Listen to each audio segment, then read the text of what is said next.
Plongeons au cœur de l'histoire, à une époque lointaine où des forêts immenses, des rivières impétueuses et des rituels mystérieux façonnaient une vision du monde emplie d'esprit, de divinité et de légendes ancestrales. Une ère où l'existence humaine était inextricablement liée à la nature, en constituant une partie intégrante. Dans ce voyage, nous explorerons le monde de la mythologie slave et des croyances païennes afin de comprendre le mode de vie, les convictions, les peurs et les valeurs de nos ancêtres. Il s'agira d'une exploration fascinante du passé qui nous aidera à mieux nous comprendre et à saisir les racines de notre culture. En imaginant les anciens slaves, nous visualisons un peuple entouré de forêts sans fin et de rivières abondantes, où la nature n'était pas simplement un décor, mais une composante essentielle de leur existence. Ils choisissaient pour leur colonie des lieux où de majestueuses forêts de chênes rencontraient des cours d'eau sinueux et où le ciel nocturne, constellé d'étoiles, servait de symbole de la présence divine. Les slaves, appartenant à l'un des plus anciens groupes indo-européens, ont commencé à peupler les territoires de l'Europe de l'Est dès le premier millénaire avant notre ère. Ils ne construisaient pas de villes de pierre grandioses, mais leurs villages en bois, protégés par des palissades, s'intégraient harmonieusement dans le paysage forestier environnant, comme s'ils vivaient et respiraient avec lui. Leur vie était étroitement liée au rythme de la nature, où chaque phénomène était investi d'une signification sacrée. Le grondement du tonnerre était perçu comme une manifestation de la colère de Perun, la terre fertile personnifiait le sein maternel, et le feu brûlant dans le foyer était considéré comme une bénédiction de Svarog. Les slaves vivaient en une communauté tribale où les anciens guidaient la vie de la tribu, et la foi dans les esprits et les dieux déterminait leur mode de vie quotidien. La sagesse des ancêtres se transmettait oralement, s'ancrant dans des traditions transmises de génération en génération. Ils étaient des chasseurs expérimentés, des agriculteurs habiles et des éleveurs attentifs, conscients que chaque don de la nature exigeait soin et respect.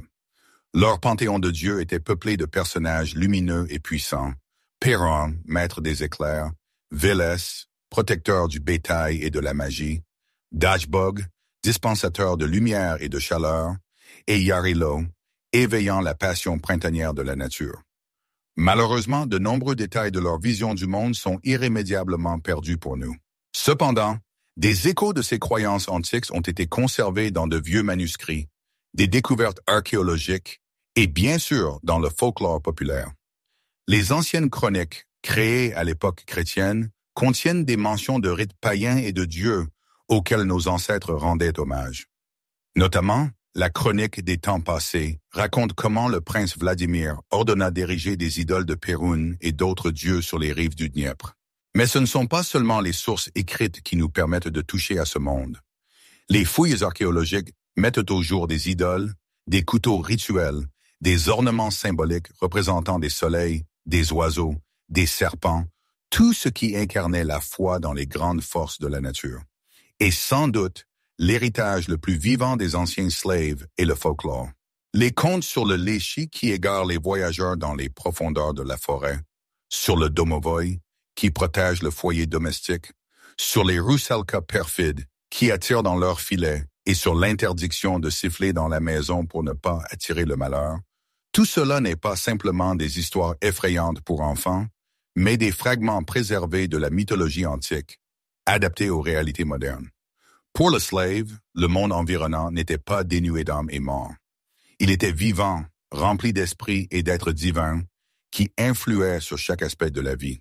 Chaque lieu, qu'il s'agisse d'une maison confortable, d'un champ fertile, d'une rivière pittoresque ou d'une forêt dense, possédait son propre esprit maître avec lequel il fallait entretenir des relations harmonieuses. La forêt vivait sa propre vie, respirait, et le Léchi y habitait, puissant et imprévisible, régnant sur tous les animaux de la forêt. La rivière était sous la protection du Vodiavui, une créature capricieuse et mystérieuse. La maison ne servait pas simplement d'abri, le domovoy y résidait, capable à la fois d'aider et de nuire, si on ne lui témoignait pas le respect dû. La terre était considérée comme sacrée, et il était interdit de la déranger sans nécessité. Le lever du soleil était accueilli comme l'apparition d'un Dieu vivant, se réjouissant de l'arrivée d'un nouveau jour. Le paganisme représentait un mode de vie étroitement lié à la nature et à ses cycles.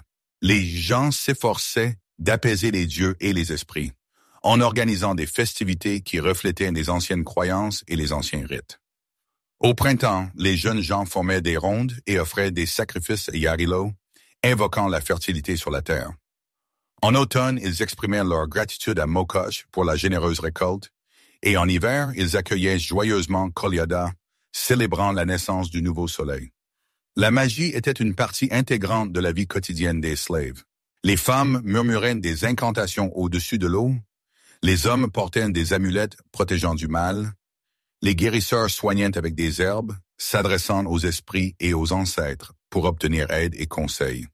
Les slaves croyaient qu'ils n'étaient pas seuls dans ce monde, qu'ils étaient entourés de forces qu'il ne fallait pas ignorer, mais qu'il fallait respecter et avec lesquelles il fallait interagir habilement. Imaginons un chêne majestueux, dont les racines puissantes pénètrent profondément dans la terre. Le tronc se dresse solidement dans le monde des hommes, et la cime s'élance vers les cieux, se perdant dans les hauteurs. Pour les anciens slaves, ce n'était pas seulement une belle comparaison, mais le modèle même de l'univers, son essence profonde. L'univers était représenté comme un arbre vivant, reliant 3 niveaux d'existence différents, Prav, Yav et Nav. Cette image n'existait pas séparément de la vie quotidienne.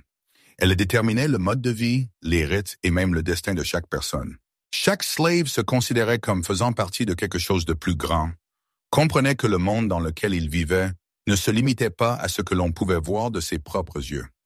En haut, dans le royaume de la lumière scintillante, s'étendait le Prav, la demeure des dieux. C'est là que régnait Svarog, le grand forgeron céleste, dont le marteau forgeait les destins du monde. De là résonnait la voix tonitruante du puissant Perun, frappant de la foudre ceux qui osaient violer l'ordre établi. C'est ici que se levait vers le ciel Dejbog, répandant généreusement sa lumière et sa chaleur pour réchauffer les hommes et leurs chants. Le Prav symbolisait l'ordre et la loi inviolable de l'univers. Les dieux ne pouvaient pas être vus directement, mais leur présence se faisait sentir chaque jour. L'homme pouvait demander de l'aide aux dieux, leur apporter des offrandes, mais violer l'ordre établi par eux signifiait s'attirer des malheurs inévitables. Là où les branches de l'arbre du monde s'étendaient en largeur, s'étendait le Yav, le monde dans lequel vivaient les hommes.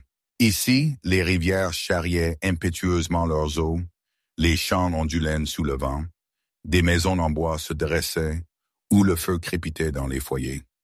C'était un monde de labeur, de joie, de lutte, de naissance et de mort, un lieu où se croisaient les chemins des mortels et des esprits. Le Yav n'était jamais statique. L'homme vivait entouré de forces qu'il ne pouvait pas toujours comprendre, mais il sentait invariablement leur présence. Le domovoi pouvait cacher des objets ou apporter son aide dans les tâches ménagères, si on savait se le concilier. Le léchi pouvait égarer un voyageur dans un fourré impénétrable, s'il ne témoignait pas de respect à la forêt. Le Vodiavoi sortait de la rivière dans les nuits sombres pour emporter avec lui un pêcheur imprudent. Dans les ombres se cachaient les perfides Kikimora, et au Carrefour, on pouvait rencontrer un voyageur mystérieux qui, au premier rayon du soleil, disparaissait, ne laissant derrière lui qu'une légère brume de brouillard. Le monde des hommes vivait à l'unisson avec la nature, réagissant avec sensibilité à ses rythmes changeants. Au printemps, venait le temps de Yarilo, jeune et passionné, dieu du déchaînement printanier, réveillant la terre et les cœurs. En automne siégeait majestueusement Mokok, gardant avec soin la récolte et les dons de la terre. En hiver, la vie ralentissait, plongeant dans le silence, et la frontière avec le monde de l'au-delà devenait plus transparente et vulnérable. Dans les profondeurs, là où les racines de l'arbre du monde s'enfonçaient dans l'obscurité, s'étendait le Nav, un monde mystérieux, enveloppé de ténèbres et de secrets. C'est là que vivaient les âmes de ceux qui avaient quitté le monde des vivants, les esprits anciens et les créatures dont on parlait à voix basse autour du feu de camp, en s'efforçant de ne pas attirer leur attention. Le Nav était gouverné par Vélez, dieu de la sagesse, de la magie et protecteur de tout ce qui est caché au regard humain. Son image était changeante et multiforme. Il se présentait tantôt sous la forme d'un sage vieillard à la longue barbe, tantôt sous l'aspect d'une bête puissante, tantôt sous la forme d'un serpent ondulant. Il était le gardien des connaissances anciennes, mais il ne les partageait pas facilement et gratuitement. Pour posséder la sagesse, il fallait toujours en payer le prix. Le Nave n'était pas simplement un lieu d'oubli et de départ définitif. Les ancêtres décédés ne disparaissaient pas à jamais. Ils continuaient d'exister dans une autre dimension. Ils pouvaient aider les vivants, leur envoyer des signes ou apparaître dans leurs rêves, les mettant en garde contre les erreurs. Mais dans le Nave, il n'y avait pas que de bonnes âmes. C'est là que naissaient les vampires, capables de revenir dans le monde des vivants, des entités sombres, se nourrissant des peurs et des faiblesses des hommes. Lorsque arrivaient les jours saints, la frontière entre le Yave et le Nave devenait particulièrement mince et perméable. Les âmes des défunts revenaient dans leur maison, où leurs proches vivants les attendaient avec impatience. On leur laissait de la nourriture sur la table et on prononçait de bonnes paroles en se souvenant de leur vie. Mais en même temps, le monde se remplissait de dangers, car les mauvais esprits portaient également à la chasse. C'est pourquoi, dans la nuit de Koliada, on allumait des feux de joie, on portait des torches enflammées autour des maisons, en chantant des chants protecteurs, protégeant contre les forces impures. Pour le slave, il n'existait pas de frontière nette entre ces mondes. Il vivait dans le Yave, obéissant aux lois du Prave, et savait que tôt ou tard, le passage vers le Nave l'attendait. Les dieux régnaient depuis les cieux, les esprits vivaient à proximité, et les morts observaient depuis les ombres. Tout était étroitement lié. Si un homme ne vénérait pas les dieux, sa vie perdait son harmonie et partait de travers. S'il ne respectait pas les esprits, des malheurs et des discordes commençaient dans la maison. S'il oubliait ses ancêtres, sa lignée pouvait s'interrompre. Les gens s'efforçaient de vivre en accord avec les rythmes de l'univers, en recherchant l'équilibre. Les rites, les fêtes et les incantations servaient de fil conducteur entre les trois mondes, en maintenant leur coexistence harmonieuse. Au tout début des temps, il n'y avait ni soleil, ni terre, ni eau. Il n'existait qu'un vide infini et illimité, rempli d'une force originelle, non dépensée. C'était une époque où même la nuit et le jour n'existaient pas encore, et où la notion même de vie n'était qu'un dessein dormant. Mais dans ce grand abîme, une volonté s'est éveillée, et de celle-ci est apparu Rod, la première essence divine, celui qui a donné naissance à tout ce qui existe. Il n'avait pas d'apparence humaine, ne connaissait ni chair ni frontières. Rod était le souffle de l'univers, cette force même qui a transformé le rien en tout. Au commencement, il sépara la lumière des ténèbres. Auparavant, elles existaient comme un tout, inextricablement liées l'une à l'autre. Mais Rod rompit leurs embrassades, permettant au monde d'acquérir un haut et un bas, le jour et la nuit, la vie et la mort. Ainsi apparut la première frontière, séparant l'ordre du chaos. Puis, il créa la première eau, le commencement de toutes les rivières, mers et océans. L'eau était vivante, elle coulait librement dans le vide, tourbillonnait, clapissait et scintillait. Mais il lui manquait une base. Alors, Rod réveilla la première terre. Elle s'éleva des profondeurs, repoussant l'eau sur les côtés et acquérant solidité et forme. Cependant, cela ne suffisait pas pour une vie pleine et entière. Le monde restait froid et immobile, il lui manquait le souffle et la chaleur. Alors, Rod créa le ciel, l'étendant des au-dessus de la terre, tel un immense chapiteau, afin d'abriter tout ce qui vivait et de le protéger du vide cosmique. Ainsi apparurent les premières limites du monde, définissant sa structure et sa forme. Lorsque tout fut prêt, Rod engendra les dieux, afin que chacun d'eux remplisse le monde créé de son sens et de son énergie unique. Puis apparurent le feu et l'eau, des éléments opposés mais indissociables, nécessaires au maintien de la vie. De même que Rod avait auparavant séparé la lumière et les ténèbres, il équilibra maintenant ses forces, définissant pour chacune d'elles sa place dans l'univers. Mais ce monde manquait encore d'ordre, il restait chaotique et informe, il lui manquait la force et les lois qui guideraient son développement. Et alors, la volonté originelle de Rod laissa place à Svarog. Il fut le premier à prendre un marteau et à frapper le métal incandescent, l'obligeant à prendre une nouvelle forme. Svarog ne se contentait pas de créer, il trempait, unissait, renforçait, transformant le chaos en ordre et l'informe en quelque chose de solide et d'éternel. On disait que le son de sa forge se faisait entendre au cœur même de l'univers, résonnant en écho dans chaque recoin de la création. Quand il levait son marteau, le ciel s'illuminait d'une flamme éclatante, Et quand il frappait, un tonnerre assourdissant retentissait, et des décharges d'une puissance immense parcoururent la terre. C'est Svarog qui enseigna aux hommes à travailler le métal, leur offrit le métier de forgeron et la capacité de créer des objets capables de résister à l'épreuve du temps et des éléments. Mais Svarog n'était pas qu'un simple forgeron et artisan. Il devint celui qui établit les premières lois et règles, afin que le monde ne reste pas dans un chaos et un désordre éternel. Sa création, ce ne sont pas seulement des armes, des murs solides et des outils utiles, mais aussi l'ordre des choses lui-même, fondé sur la justice et l'harmonie. Il forgea des règles sacrées que les dieux et les hommes devaient respecter, assurant la stabilité et l'équilibre de l'univers. La force de Svarog coulait dans chaque flamme qui s'allumait dans la forge, dans chaque lame forgée par les mains d'un maître, dans chaque maison construite sur des fondations solides.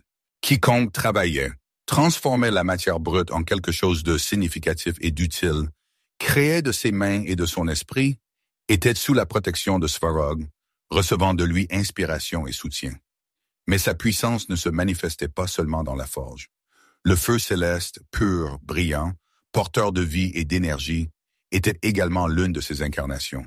Le soleil qui réchauffe la terre, la lumière des torches, qui protège des ténèbres, les étincelles qui dansent dans le foyer, tout cela était des traces de la présence de Svarog, rappelant sa puissance et sa grâce. Les slaves croyaient que Svarog avait conclu un pacte avec les cieux, obligeant le soleil à se déplacer sur un chemin établi, assurant l'alternance des saisons et régulant les cycles de la vie. Il forgea la roue céleste elle-même, qui se mit à tourner, alternant le jour et la nuit, gouvernant le temps et le destin. C'est pourquoi il était vénéré non seulement par les forgerons, mais aussi par les guerriers, les agriculteurs et les dirigeants. Il était le protecteur de ceux qui travaillent, construisent et craignent, de ceux qui ne vivent pas dans la ruine et le chaos, mais en harmonie avec le monde, l'ordonnant par leur volonté et leur raison. Quand les nuages noirs s'amoncelaient dans le ciel, quand l'air se remplissait de tensions et de pressentiments sinistres, et que les premières gouttes de pluie tombaient sur la terre, les gens se figeaient dans une attente tremblante. Et voilà, une étincelle aveuglante de foudre déchire le ciel, et aussitôt un tonnerre assourdissant gronde, comme si la terre elle-même était secouée par sa puissance. C'est Perun, le dieu terrible de la foudre et du tonnerre, qui file dans les cieux sur son char, frappant les ennemis et rappelant au monde que la justice et la force sont plus fortes que les ténèbres. Perun était le protecteur des guerriers et des dirigeants, le défenseur de la vérité et de l'ordre. Sa force se déchaînait au combat, se lançant avec la fureur d'un ouragan, et son jugement était rapide et juste. Il punissait les traîtres et les parjures, bénissait ceux qui vivaient avec honneur et conscience, et inspirait les guerriers, prêts à défendre leur terre et leur peuple. On ne le craignait pas. On lui faisait confiance, voyant en lui un soutien inébranlable et un protecteur juste. Aucun ennemi ne pouvait résister à la puissance de Perun, à sa fureur et à sa justice. Son armée était une immense hache de guerre, habilement forgée par Svarog lui-même. Quand Perun la lançait, la foudre frappait la cible avec un fracas assourdissant et l'arme revenait instantanément dans sa main, prête pour le prochain coup mortel. Avant le début d'une bataille, les guerriers s'adressaient à lui en prière pour obtenir force et protection. Ils demandaient que leurs mains ne tremblent pas au combat, que l'ennemi tombe le premier, que leurs armes atteignent précisément leur cible. Et si le destin était de tomber, alors dignement, sous sa protection et sa défense. Les arbres sacrés de Perun étaient considérés comme de puissants chênes, majestueux et inébranlables. Sous leur frondaison tentaculaire se déroulaient des cérémonies importantes, des sacrifices étaient offerts, des serments étaient prononcés, scellant les alliances et les promesses. Les guerriers, partant en campagne militaire, juraient à Perun fidélité et bravoure. Si un homme donnait sa parole, se trouvant sous sa protection, il ne pouvait plus s'en écarter, sinon la colère de Perun le rattraperait, et la foudre brûlerait tout ce qu'il avait construit. Quand la querelle s'éternisait, quand le monde était en équilibre et au bord de la guerre, sous le chêne sacré de Perun se réunissaient les plus forts et les plus sages, afin de décider qui avait raison et qui avait tort. La décision prise devant Perun ne pouvait être contestée, elle était considérée comme définitive et juste. Si elle avait été donnée devant le visage du Dieu, Alors il devait en être ainsi, et personne ne pouvait la changer. Perun exigeait non pas des paroles vides, mais des actes concrets, confirmant la fidélité et le dévouement. On ne pouvait pas acheter sa faveur, on ne pouvait que la mériter par la bravoure, l'honnêteté et la justice. Des sacrifices lui étaient offerts au moment où une puissance et une protection spéciale étaient nécessaires. Avant une bataille importante, pendant un violent orage, en signe de repentance pour un serment brisé, les sacrifices sanglants étaient considérés comme les plus précieux. Dans les temps anciens, lorsque le paganisme régnait encore en Russie, Perun pouvait recevoir en sacrifice des taureaux, des animaux forts et puissants, symbolisant la puissance des guerriers. Leur sang coulait près des chaînes sacrées, s'enfonçant dans la terre, afin que le peuple demande à Perun protection, victoire et prospérité. Il y a eu des époques où les princes, surtout avant les grandes batailles, offraient également des sacrifices humains.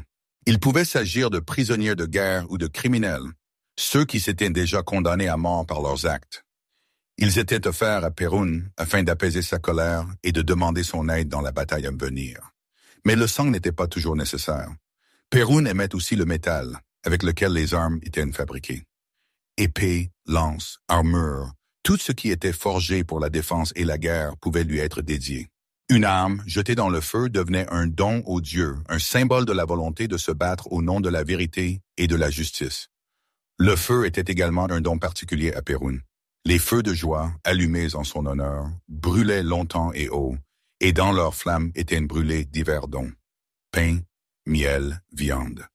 C'était une sorte de transmission de force et d'énergie, un signe que les gens étaient prêts à donner une partie de ce qu'ils avaient si Perun les aidait au moment décisif. Et si quelqu'un rompait un serment prêté devant Perun, alors, en punition, il pouvait lui-même devenir une victime. La foudre qui frappait d'une maison était considérée comme un signe que le dieu reprenait ce qui lui appartenait, et c'était plus terrible que n'importe quelle bataille. Perun ne se contentait pas de frapper les ennemis, il donnait aussi le pouvoir à ceux qui en étaient dignes. Les princes savaient que sans sa bénédiction, ils n'étaient que des gens ordinaires, et qu'avec lui, ils étaient des guerriers, menant leur peuple, capables de grandes réalisations. Quand le prince Vladimir régnait sur Kiev, l'idole de Perun se dressait au-dessus de la ville, dominant tout le monde et rappelant à chacun que l'on ne pouvait régner qu'avec force, honneur et sans peur. Les gens lui offraient des sacrifices afin de mériter sa protection. Et tant que Perun était satisfait de son peuple, la paix et la prospérité régnaient sur la terre. Cependant, un pouvoir privé de justice n'a pas de vraie valeur. Perun ne se contentait pas de punir les faibles et les sans défense. Il pouvait même se détourner d'un prince, si celui-ci trahissait son peuple et abusait de son pouvoir. Et alors, des temps difficiles arrivaient, le tonnerre grondait au-dessus des forteresses, la foudre frappait les tours, les guerriers perdaient leur force, et les ennemis relevaient la tête et commençaient l'offensive.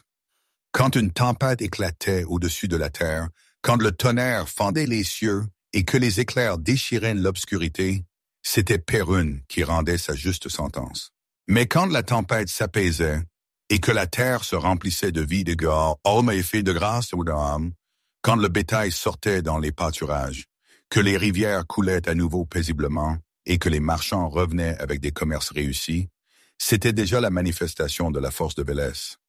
Si Perun était l'orage, alors Vélès était de la nuée, arrosant abondamment la terre de pluie, donnant la vie et la fertilité. Si Perun était une épée acérée, alors Vélès était une parole sage, capable de convaincre l'ennemi avant que le sang ne soit versé. Si Perun régnait sur les cieux, alors Vélès régnait sur les mystères souterrains, cachés aux yeux des simples mortels. Il se promenait librement entre les mondes, possédant des connaissances que personne d'autre ne pouvait saisir. Vélès n'était pas seulement le protecteur du bétail et de la fertilité, sa véritable force résidait dans la compréhension des mystères de l'univers, dans la sagesse cachée aux non-initiés. Il connaissait les secrets des herbes médicinales, des incantations, ainsi que les sentiers cachés, menant du monde des vivants au monde des morts. C'est Vélès qui donnait aux gens la capacité de voir au-delà de l'évidence, de comprendre ce qui est caché, de ressentir ce qui est inaccessible au regard ordinaire. Il était vénéré par les mages, les guérisseurs, les conteurs, ceux qui connaissaient la force de la parole et les significations profondes qui s'y cachaient. Il ouvrait aux gens de nouvelles routes, mais ne leur promettait pas des chemins faciles. Ceux qui aspiraient à connaître sa sagesse devaient chercher des réponses, non pas dans la force brute, mais dans la raison et l'intuition. Là où les troupeaux paissaient, Vélez était toujours présent. Pour les slaves, le bétail n'était pas seulement une source de nourriture et de vêtements. Il était le symbole de l'abondance, de la prospérité et de la capacité à nourrir une famille, à lui assurer une vie digne. C'est Vélez qui protégeait les troupeaux des maladies, des prédateurs et des mauvais esprits, préservant le bien-être de la communauté. Afin d'obtenir sa protection et sa faveur, des sacrifices lui étaient offerts. Lait, miel, laine. Les marchands et les commerçants honoraient également son nom, cherchant à s'assurer de son soutien. Il était le dieu des transactions fructueuses, du commerce et même de la ruse, si elle était bénéfique et ne causait de tort à personne. Vélez pouvait conduire un homme à la richesse et à la prospérité, mais il pouvait aussi le dépouiller de tout s'il était avide, malhonnête et indigne. Mais ce qui définissait surtout l'essence de Vélez, c'était sa querelle éternelle avec Perún.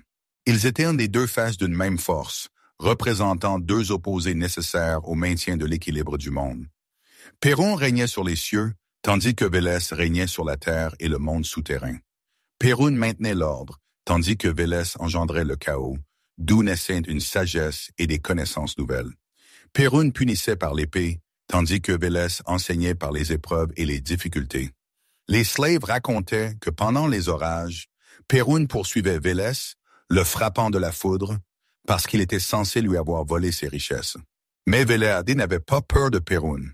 Il se cachait habilement dans les racines des arbres, dans les profondeurs des rivières, parmi les animaux sauvages et revenait toujours, démontrant son invulnérabilité et sa ruse. C'était une lutte éternelle entre des contraires, mais pas une bataille entre ennemis. C'était une danse complexe entre deux forces sans lesquelles le monde ne pouvait exister en harmonie. Celui qui cherchait la voie de la force et du pouvoir suivait Perún, aspirant à l'ordre et à la justice. Et celui qui cherchait la voie de la connaissance et de la sagesse suivait Vélez, plongeant dans les mystères de l'univers et aspirant à comprendre les sens cachés. Mais si l'on voulait appréhender toute la plénitude de la vie, il fallait apprendre à écouter les deux dieux, en prêtant attention à la fois à la voix de la force et à la voix de la sagesse. Lorsque les premiers rayons du soleil touchaient la terre, dissolvant la brume matinale et remplissant le monde de lumière et de chaleur, les gens savaient que Dashbog s'éveillait, dispensant la vie et la grâce. Il n'était pas simplement le soleil ou la lumière, mais la force vitale elle-même qui coulait dans la terre, les arbres et les champs, les éveillant à la croissance et à la fructification. Tout ce qui poussait, mûrissait et donnait des fruits était un don généreux de Dashbog.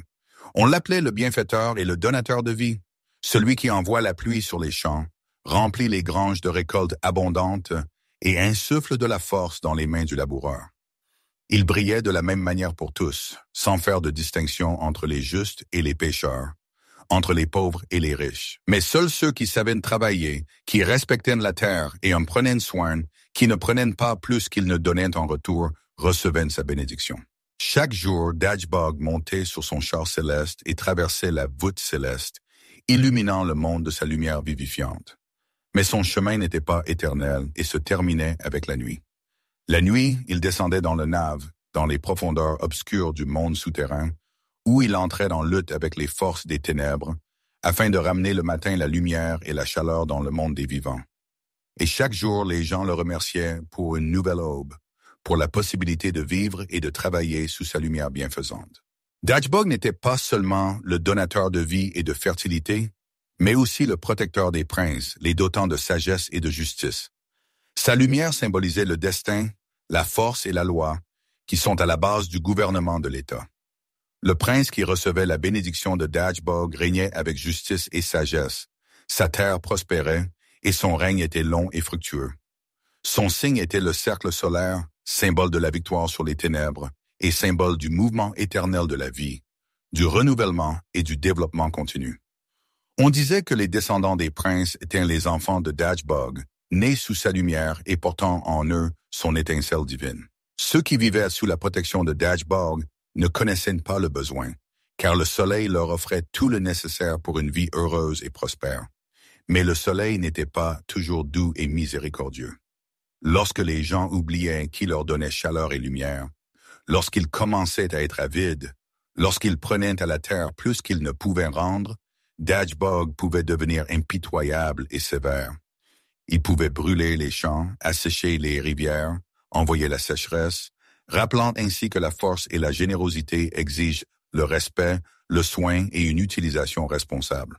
Si Dagobah était une lumière calme et majestueuse, dispensant chaleur et vie, Yarilo était le soleil printanier, chaud, passionné et irrésistible. Il arrivait lorsque la terre dormait encore sous la couverture de neige, lorsque l'hiver emprisonnait les rivières dans la glace, et il la réveillait avec son arrivée, faisant fondre la glace, remplissant l'air de délices, provoquant la croissance et la floraison. Yarilo est un jeune dieu, le dieu du printemps, de l'amour et du plaisir, l'incarnation de l'énergie vitale et de la passion. Son arrivée était célébrée avec bruit et joie, l'accueillant avec des rondes, des danses et du feu. Il apportait non seulement la fertilité aux champs, mais aussi la passion dans le cœur des gens, éveillant en eux l'amour et le désir. Au printemps, non seulement la terre florissait, mais aussi l'âme des gens, se remplissant de joie et d'espoir. Yarilo était un dieu agité, sauvage et débridé, symbolisant la force indomptable de la nature. Personne ne pouvait arrêter le flux printanier, tout comme personne ne pouvait retenir Yarilo dans sa quête de vie et d'amour. Son énergie coulait dans la sève des arbres, dans le sang des gens, dans le souffle chaud de la terre qui se réveillait après un long sommeil hivernal. Yarilo était particulièrement vénéré au printemps lorsque les champs commençaient à être semés, dans l'espoir d'une récolte abondante. On organisait des fêtes avec des chants, des sautes par-dessus des feux de joie et des courses dans la rosée matinale, cherchant à obtenir sa bénédiction et sa protection. Ces symboles étaient une couronne de fleurs des champs, un cheval blanc et une torche enflammée, incarnant la beauté, la pureté et l'énergie inextinguible de la vie. L'une des fêtes les plus éclatantes et les plus vénérées était le jour de Yarilo, célébré à la fin du printemps, à l'époque où le soleil atteignait sa pleine puissance. Ce jour-là, on organisait un défilé coloré en l'honneur de Yarilo, on faisait des rondes joyeuses, les jeunes filles tressaient des couronnes de fleurs des champs, et les jeunes hommes montaient à cheval, incarnant l'énergie folle du printemps et de la fertilité. La fête était accompagnée de réjouissances bruyantes, de rires forts et de chants joyeux. Les gens disaient adieu au printemps, le remerciant pour sa chaleur et sa vie, afin d'accueillir avec espoir l'été chaud, plein de soleil et de chaleur. De nombreuses superstitions et croyances étaient liées à Yarilo. S'il faisait beau et ensoleillé le jour de sa fête, l'année promettait d'être fertile et riche. S'il pleuvait soudainement, cela était considéré comme une bénédiction particulière, promettant la fertilité à la terre et une récolte abondante. Les jeunes filles qui couraient pieds nus dans la rosée à l'aube le jour de Yarilo croyaient que cela leur apporterait la beauté, la santé et le bonheur en amour. Mais malgré tout ce qui est lumineux et joyeux, une face sombre était également liée à Yarilo, reflétant la dualité de la nature. Il venait au monde jeune et plein de force, mais ne restait pas longtemps. L'été apportait la maturité et l'épanouissement. L'automne, le flétrissement et le déclin, et en hiver, il disparaissait, pour renaître au printemps, plein de nouvelles énergies vitales. Lorsque des nuages sombres s'amoncelaient au-dessus des champs, se préparant à déverser une pluie attendue depuis longtemps, lorsque le fil se posait docilement entre les mains d'une tisseuse expérimentée et que des berceuses silencieuses résonnaient dans la maison, Mokoch était invisiblement présente. Elle marchait sur la terre silencieusement et discrètement, mais tout ce qui vivait ressentait sa présence bienfaisante. Mokoch était la mère de la fertilité, la protectrice des femmes et une habile fileuse des destins humains. Ses mains habiles entrelaquaient les fils de la vie, créant un motif unique, et sa volonté juste déterminait ce qui reviendrait à chacun dans cette vie. Bonheur ou épreuves amères, richesse ou besoin. Elle n'était pas cruelle, mais elle restait toujours juste et impartiale. À ceux qui travaillaient dur sur la terre et l'honoraient, elle accordait force et prospérité. Ceux qui dévastaient la terre, humiliaient les autres et ruinaient tout ce qui vivait, restaient sans sa bénédiction et étaient privés de sa protection. Mokoch était aimé de tous ceux qui connaissaient la valeur du travail et comprenaient l'importance de prendre soin de la terre. Elle était la maîtresse des champs, des rivières et des prairies, celle qui accordait des récoltes abondantes, et protégeait contre les mauvaises récoltes et la famine. En automne, lorsque la moisson des céréales était terminée, on lui apportait les premières gerbes, exprimant sa gratitude pour la générosité de la terre et la richesse de la récolte. Au printemps, avant le début des semis, les femmes la priaient pour la fertilité, afin que le seigle germe dense et unifié, que le sarrasin fleurisse d'une fleur luxuriante, et que la pluie vienne à temps, abreuvant la terre d'une humidité vivifiante. Son symbole était l'eau, vivante et pure, donnant la vie à tout ce qui vit et portant en elle le destin. Se laver le visage avec de l'eau de source le jour consacré à Mokoch signifiait se purifier des péchés, se rapprocher de sa protection et recevoir sa bénédiction. On croyait que dans chaque source et dans chaque puits vivait une partie de sa force et de sa sagesse. Les femmes l'appelaient affectueusement Mère Mokoch, la vénérant comme leur défenseuse et leur protectrice.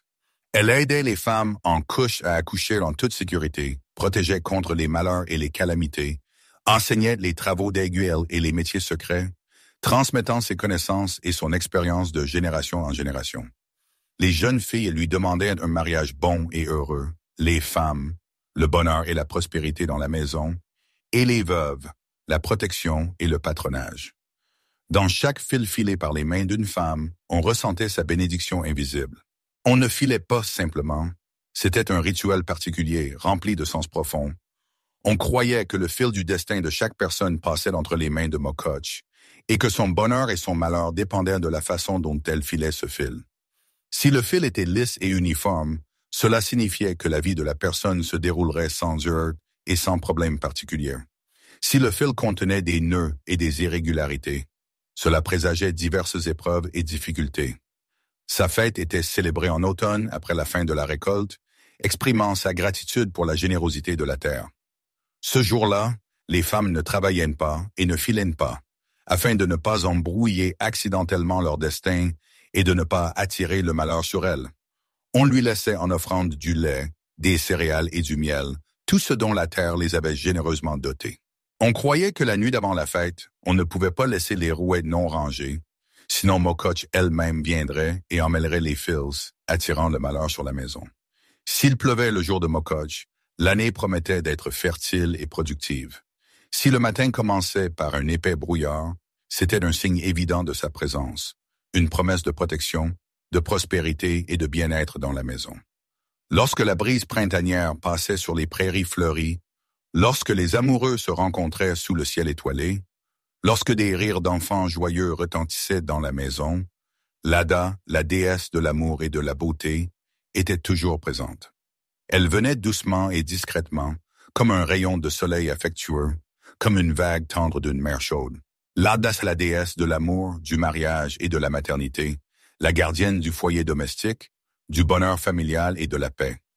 Son nom était connu de toutes les femmes et sa bénédiction était attendue par les jeunes filles avant leur mariage, rêvant d'une vie familiale heureuse. Là où régnait Lada, il n'y avait pas de place pour les querelles et les disputes, mais la paix, l'harmonie, la concorde et la compréhension mutuelle. Elle était celle qui unissait les cœurs aimants, qui aidait les époux à vivre dans l'harmonie et le respect mutuel, qui donnait aux femmes la force d'aimer, de prendre soin de leurs proches et de préserver le foyer domestique. Mais Lada n'était jamais seule. Elle était toujours accompagnée de Lélia, une déesse jeune, joyeuse et insouciante. Si Lada symbolisait l'amour mûr et sage, solide comme un chêne centenaire, Lélia était l'incarnation du premier amour, du feu printanier dans le cœur et de la danse légère du bonheur. Lélia était la déesse de la beauté, de la jeunesse et de la pureté des jeunes filles. Son image était associée aux couronnes de fleurs sauvages, aux chants mélodieux et aux rires insouciants. Les jeunes filles s'adressaient à Lélia lorsqu'elles attendaient avec impatience de rencontrer leur promis, lui demandant de leur envoyer un amour véritable. Elles répondaient à celles qui savaient rêver, qui n'avaient pas peur d'ouvrir leurs sentiments, qui étaient prêtes à m'accueillir un nouvel amour avec un cœur pur. Des fêtes estivales étaient dédiées à Lada et Lélia lorsque la nature s'épanouissait dans toute sa splendeur, lorsque le monde était empli de vie, de chaleur et de lumière. La nuit de Kupala était l'une des fêtes les plus importantes et les plus vénérées en leur honneur. Lors de cette nuit magique, les jeunes filles tressaient de belles couronnes de fleurs sauvages. les laissait flotter sur l'eau, croyant que si une couronne voguait au loin, cela signifiait qu'elles rencontreraient bientôt leur promis et se marieraient. Lélia était invoquée dans les rondes. On sautait par-dessus les feux purificateurs. On lui demandait de donner un amour heureux. Les jeunes gens jouaient à cache-cache, symbolisant la recherche de leur âme sœur, et les feux brûlaient toute la nuit, illuminant les visages de ceux qui cherchaient sincèrement leur bonheur. Mais l'amour n'est pas seulement passion et attirance, c'est aussi fidélité, attention et compréhension mutuelle, nécessaires à la création d'une famille forte et heureuse. Ici, c'était Lada qui régnait, la déesse du foyer familial. Les épouses la priaient pour que leurs maris soient fidèles et aimants, pour que leurs enfants grandissent en bonne santé et heureux, pour que la paix, l'harmonie et l'abondance règnent dans la maison. Des poupées protectrices, symbolisant la sollicitude et la protection maternelle, étaient placées en son honneur. On pensait que si les querelles et les discordes étaient fréquentes dans une famille, cela signifiait que Lada s'était détournée de cette maison et qu'il fallait la faire revenir en l'apaisant. Pour ce faire, la maîtresse de maison allumait une bougie bénite, posait sur la table du miel frais et du pain, symbolisant l'abondance et la prospérité, et avec une prière sincère demandait à la déesse de bénir à nouveau sa famille, de lui rendre la paix et l'amour. Le panthéon slave ne se limitait pas seulement aux grands dieux régnant sur le soleil, le tonnerre et la fertilité. Il existait d'autres forces divines moins connues, non moins importantes pour maintenir l'harmonie et l'équilibre dans le monde. Elles contrôlaient les vents, le feu et la lumière nocturne, reliaient à différents mondes, protégeant les frontières et conservant des connaissances mystérieuses. Chacun d'eux, Stribog, Simargl et Kors, occupait sa place particulière dans ce monde, avait ses propres lois et remplissait son rôle unique. Sans eux, le monde ne serait pas tel que nos ancêtres le connaissaient et l'aimaient. Lorsque de fortes rafales de vent soufflaient au-dessus des champs, lorsque les marins attrapaient la brise favorable qui gonflait les voiles, lorsqu'un ouragan faisait rage, balayant tout sur son passage, c'était le souffle de Stribog. Il était le père de tous les vents, le maître de l'espace aérien et le seigneur de l'élément que personne ne pouvait voir de ses propres yeux, mais dont chacun ressentait la force. On disait qu'il vivait au bout du monde, là où le monde touchait les vastes étendues du cosmos, d'où naissaient tous les courants d'air. Il pouvait être doux et léger, apportant de la fraîcheur par une journée torride, mais en un instant, il pouvait se transformer en une tempête violente, piétinant les récoltes, renversant les bateaux et abattant les forêts. Les guerriers invoquaient Stribog avant de partir en campagne, lui demandant qu'un vent favorable porte leurs navires vers les rivages ennemis, les aidant à remporter la victoire. Les agriculteurs le suppliaient de ne pas disperser les semis, de ne pas détruire les récoltes et de ne pas les laisser sans nourriture.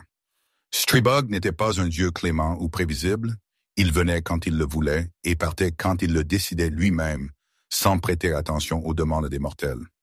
On ne l'apaisait pas avec des sacrifices, on se contentait de l'écouter, en essayant de comprendre sa volonté et en réalisant que le chaos et l'ordre, la ruine et l'espoir étaient en son pouvoir. Le feu pouvait être à la fois un ami et un ennemi. Il réchauffait les froides nuits d'hiver, flambait joyeusement dans les foyers, donnant chaleur et confort. Tout ça dans un pays de confort, mais en un instant, il pouvait se transformer dans une flamme indomptable, capable d'incinérer des villages entiers, ne laissant derrière elle que des cendres et des ruines. Simargl était de la divinité qui contrôlait cette force dangereuse, maîtrisant le feu et dirigeant son énergie dans la bonne direction.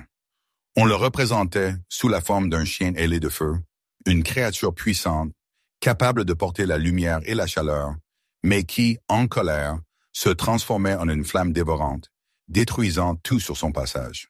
Il gardait attentivement les frontières entre les différents mondes, se tenait au seuil de Yav et de Nav, étant une sorte de gardien qui ne permettait pas aux forces obscures de pénétrer là où elles n'avaient pas leur place. On pensait que Simargl était le protecteur du foyer, le gardien zélé du feu sacré qui ne pouvait être éteint sans le respect et la vénération appropriée. Sa flamme était pure et sacrée, symbolisant la purification et la protection. Elle brûlait sur les autels lors de rituels importants, purifiait les âmes de la souillure et chassait les mauvais esprits, protégeant les hommes de leurs machinations. Mais si quelqu'un irritait Simargl, le feu pouvait se transformer en une terrible malédiction, apportant destruction et mort. Les maisons brûlaient, des forêts entières se réduisaient en cendres, les récoltes étaient détruites, laissant les hommes sans moyens de subsistance. C'est pourquoi les gens ont toujours vénéré Simorgl, jetant dans le feu des grains sacrificiels, du miel et des morceaux de pain, tout ce qui rappelait la vie qu'il pouvait aussi bien protéger que détruire en un instant. Si Dagobog régnait sur la lumière du jour, Kors était son ombre nocturne, la divinité de la lumière lunaire et du temps nocturne. Il ne brillait pas aussi fort que Dagobog, ne réchauffait pas la terre de sa chaleur, mais éclairait le chemin de ceux qui n'avaient pas peur de l'obscurité et préféraient errer la nuit. On disait qu'il faisait lentement rouler son char d'argent dans le ciel, ornant l'obscurité d'étoiles scintillantes et illuminant le monde d'une mystérieuse lumière lunaire, empêchant l'obscurité d'engloutir complètement le monde. Sa lumière était douce et mystérieuse, pénétrant dans le cœur des poètes, des voyageurs et des mages, qui cherchaient des réponses non pas dans les choses évidentes, mais dans les significations cachées et les mystères de l'univers.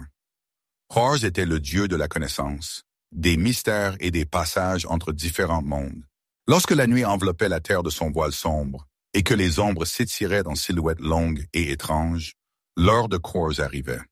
Il n'apportait pas de signes ostensibles et ne donnait pas de force aux guerriers, mais son murmure silencieux pouvait être entendu par ceux qui cherchaient la sagesse dans les étoiles, en essayant de percer leurs mystères, vent, feu et lumière lunaire.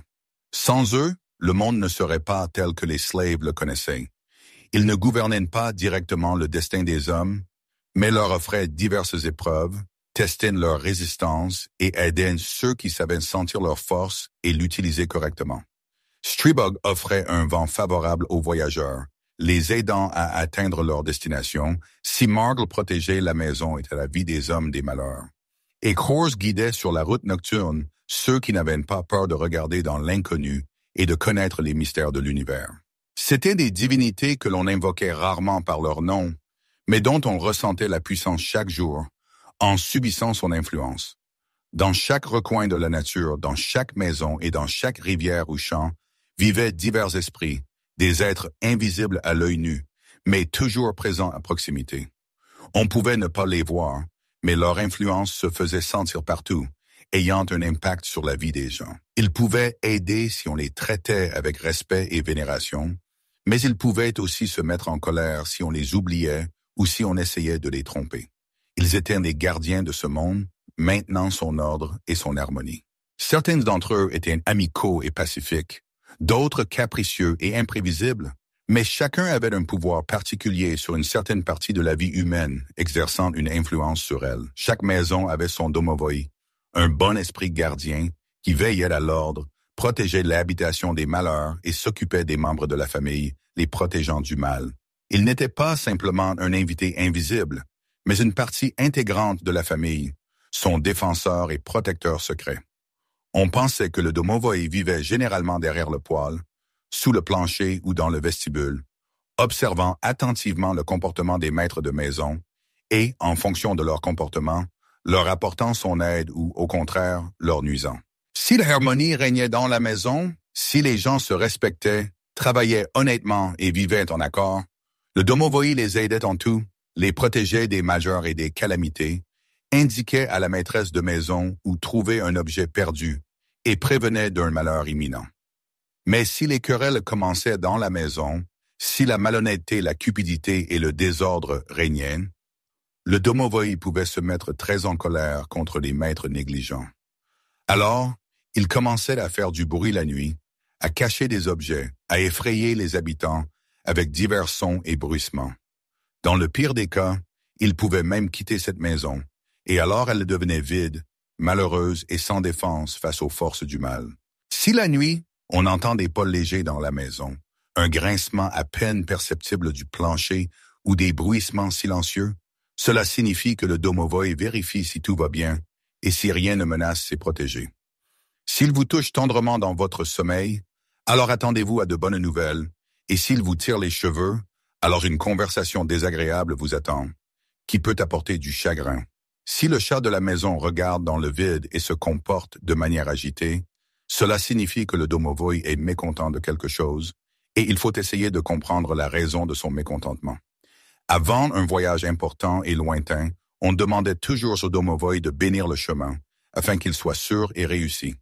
Pour ce faire, on lui laissait un peu de nourriture dans un endroit isolé, en exprimant son respect et en espérant son aide.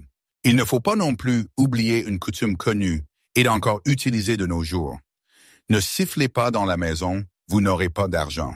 Cette coutume est étroitement liée à la croyance au domovoy et à son influence sur le bien-être de la famille. On pensait que siffler inquiétait le domovoy, troublait sa tranquillité et l'irritait, et pouvait également attirer dans la maison des forces impures qui emporteraient avec elles la chance, la prospérité et le bien-être. Le vent provoqué par le sifflement symbolisait l'inquiétude, la ruine et l'instabilité, ce qui pouvait avoir un impact négatif sur la situation financière de la famille. Pour des slaves, la forêt était un monde vivant et respirant, plein de mystères et d'énigmes, où chaque arbre, chaque bête et chaque sentier avait son propre esprit, le protégeant.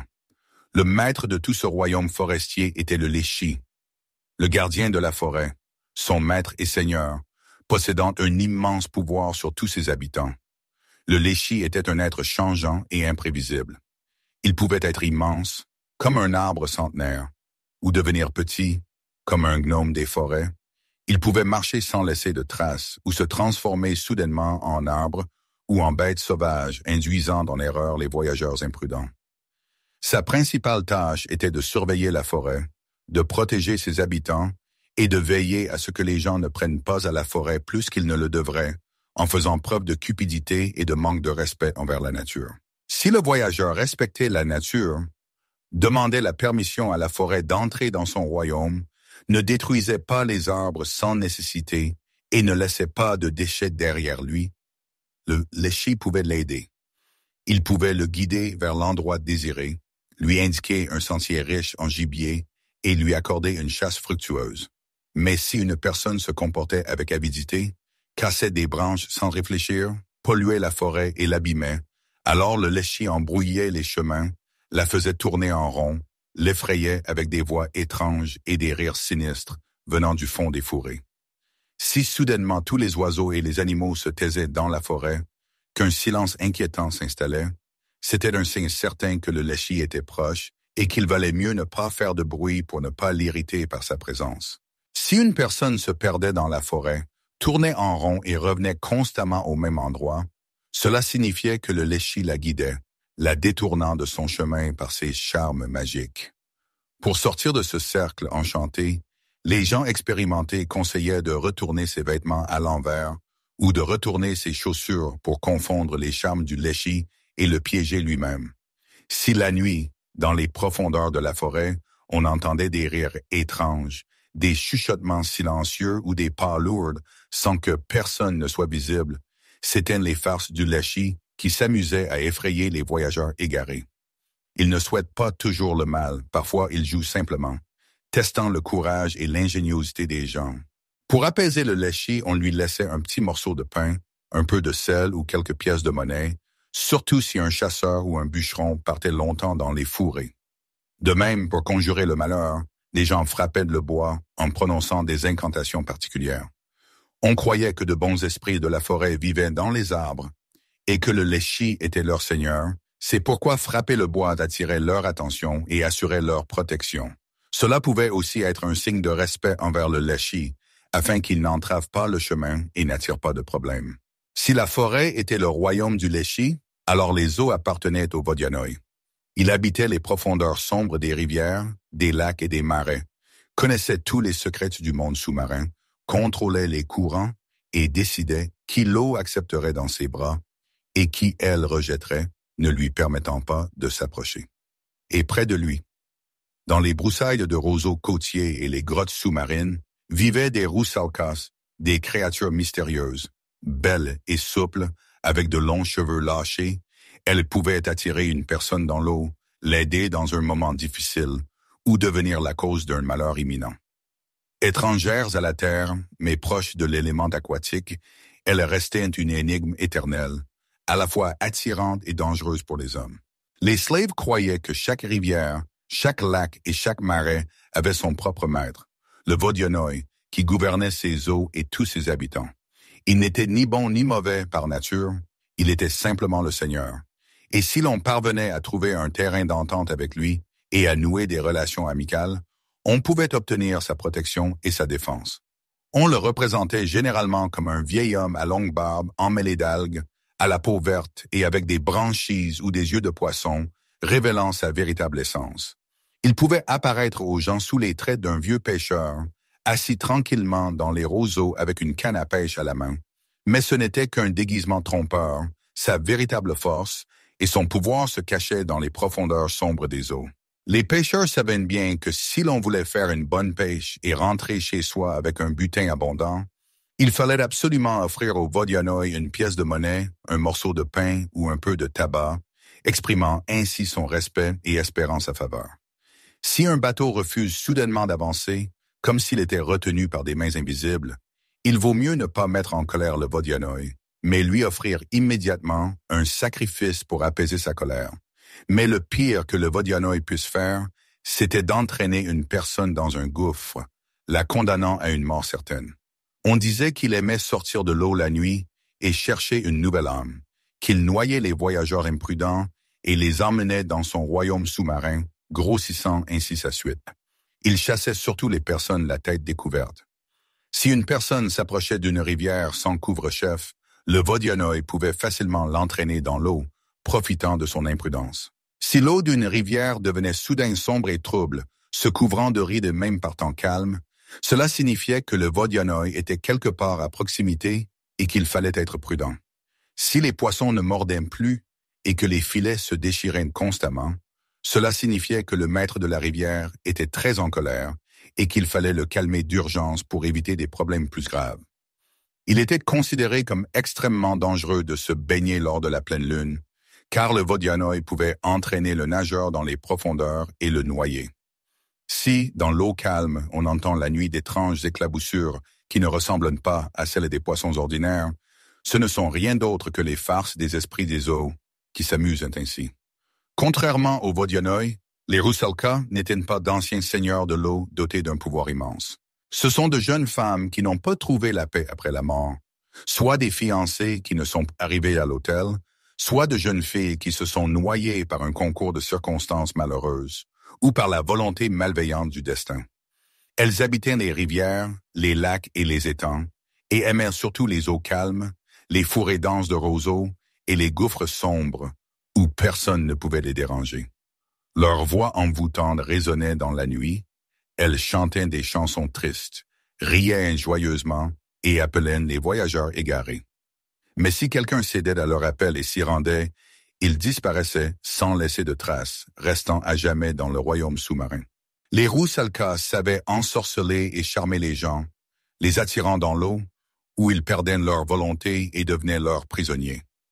Elles aimaient jouer avec les jeunes hommes, mais les laissaient très rarement retourner sur le rivage, préférant les garder auprès d'elles pour s'amuser.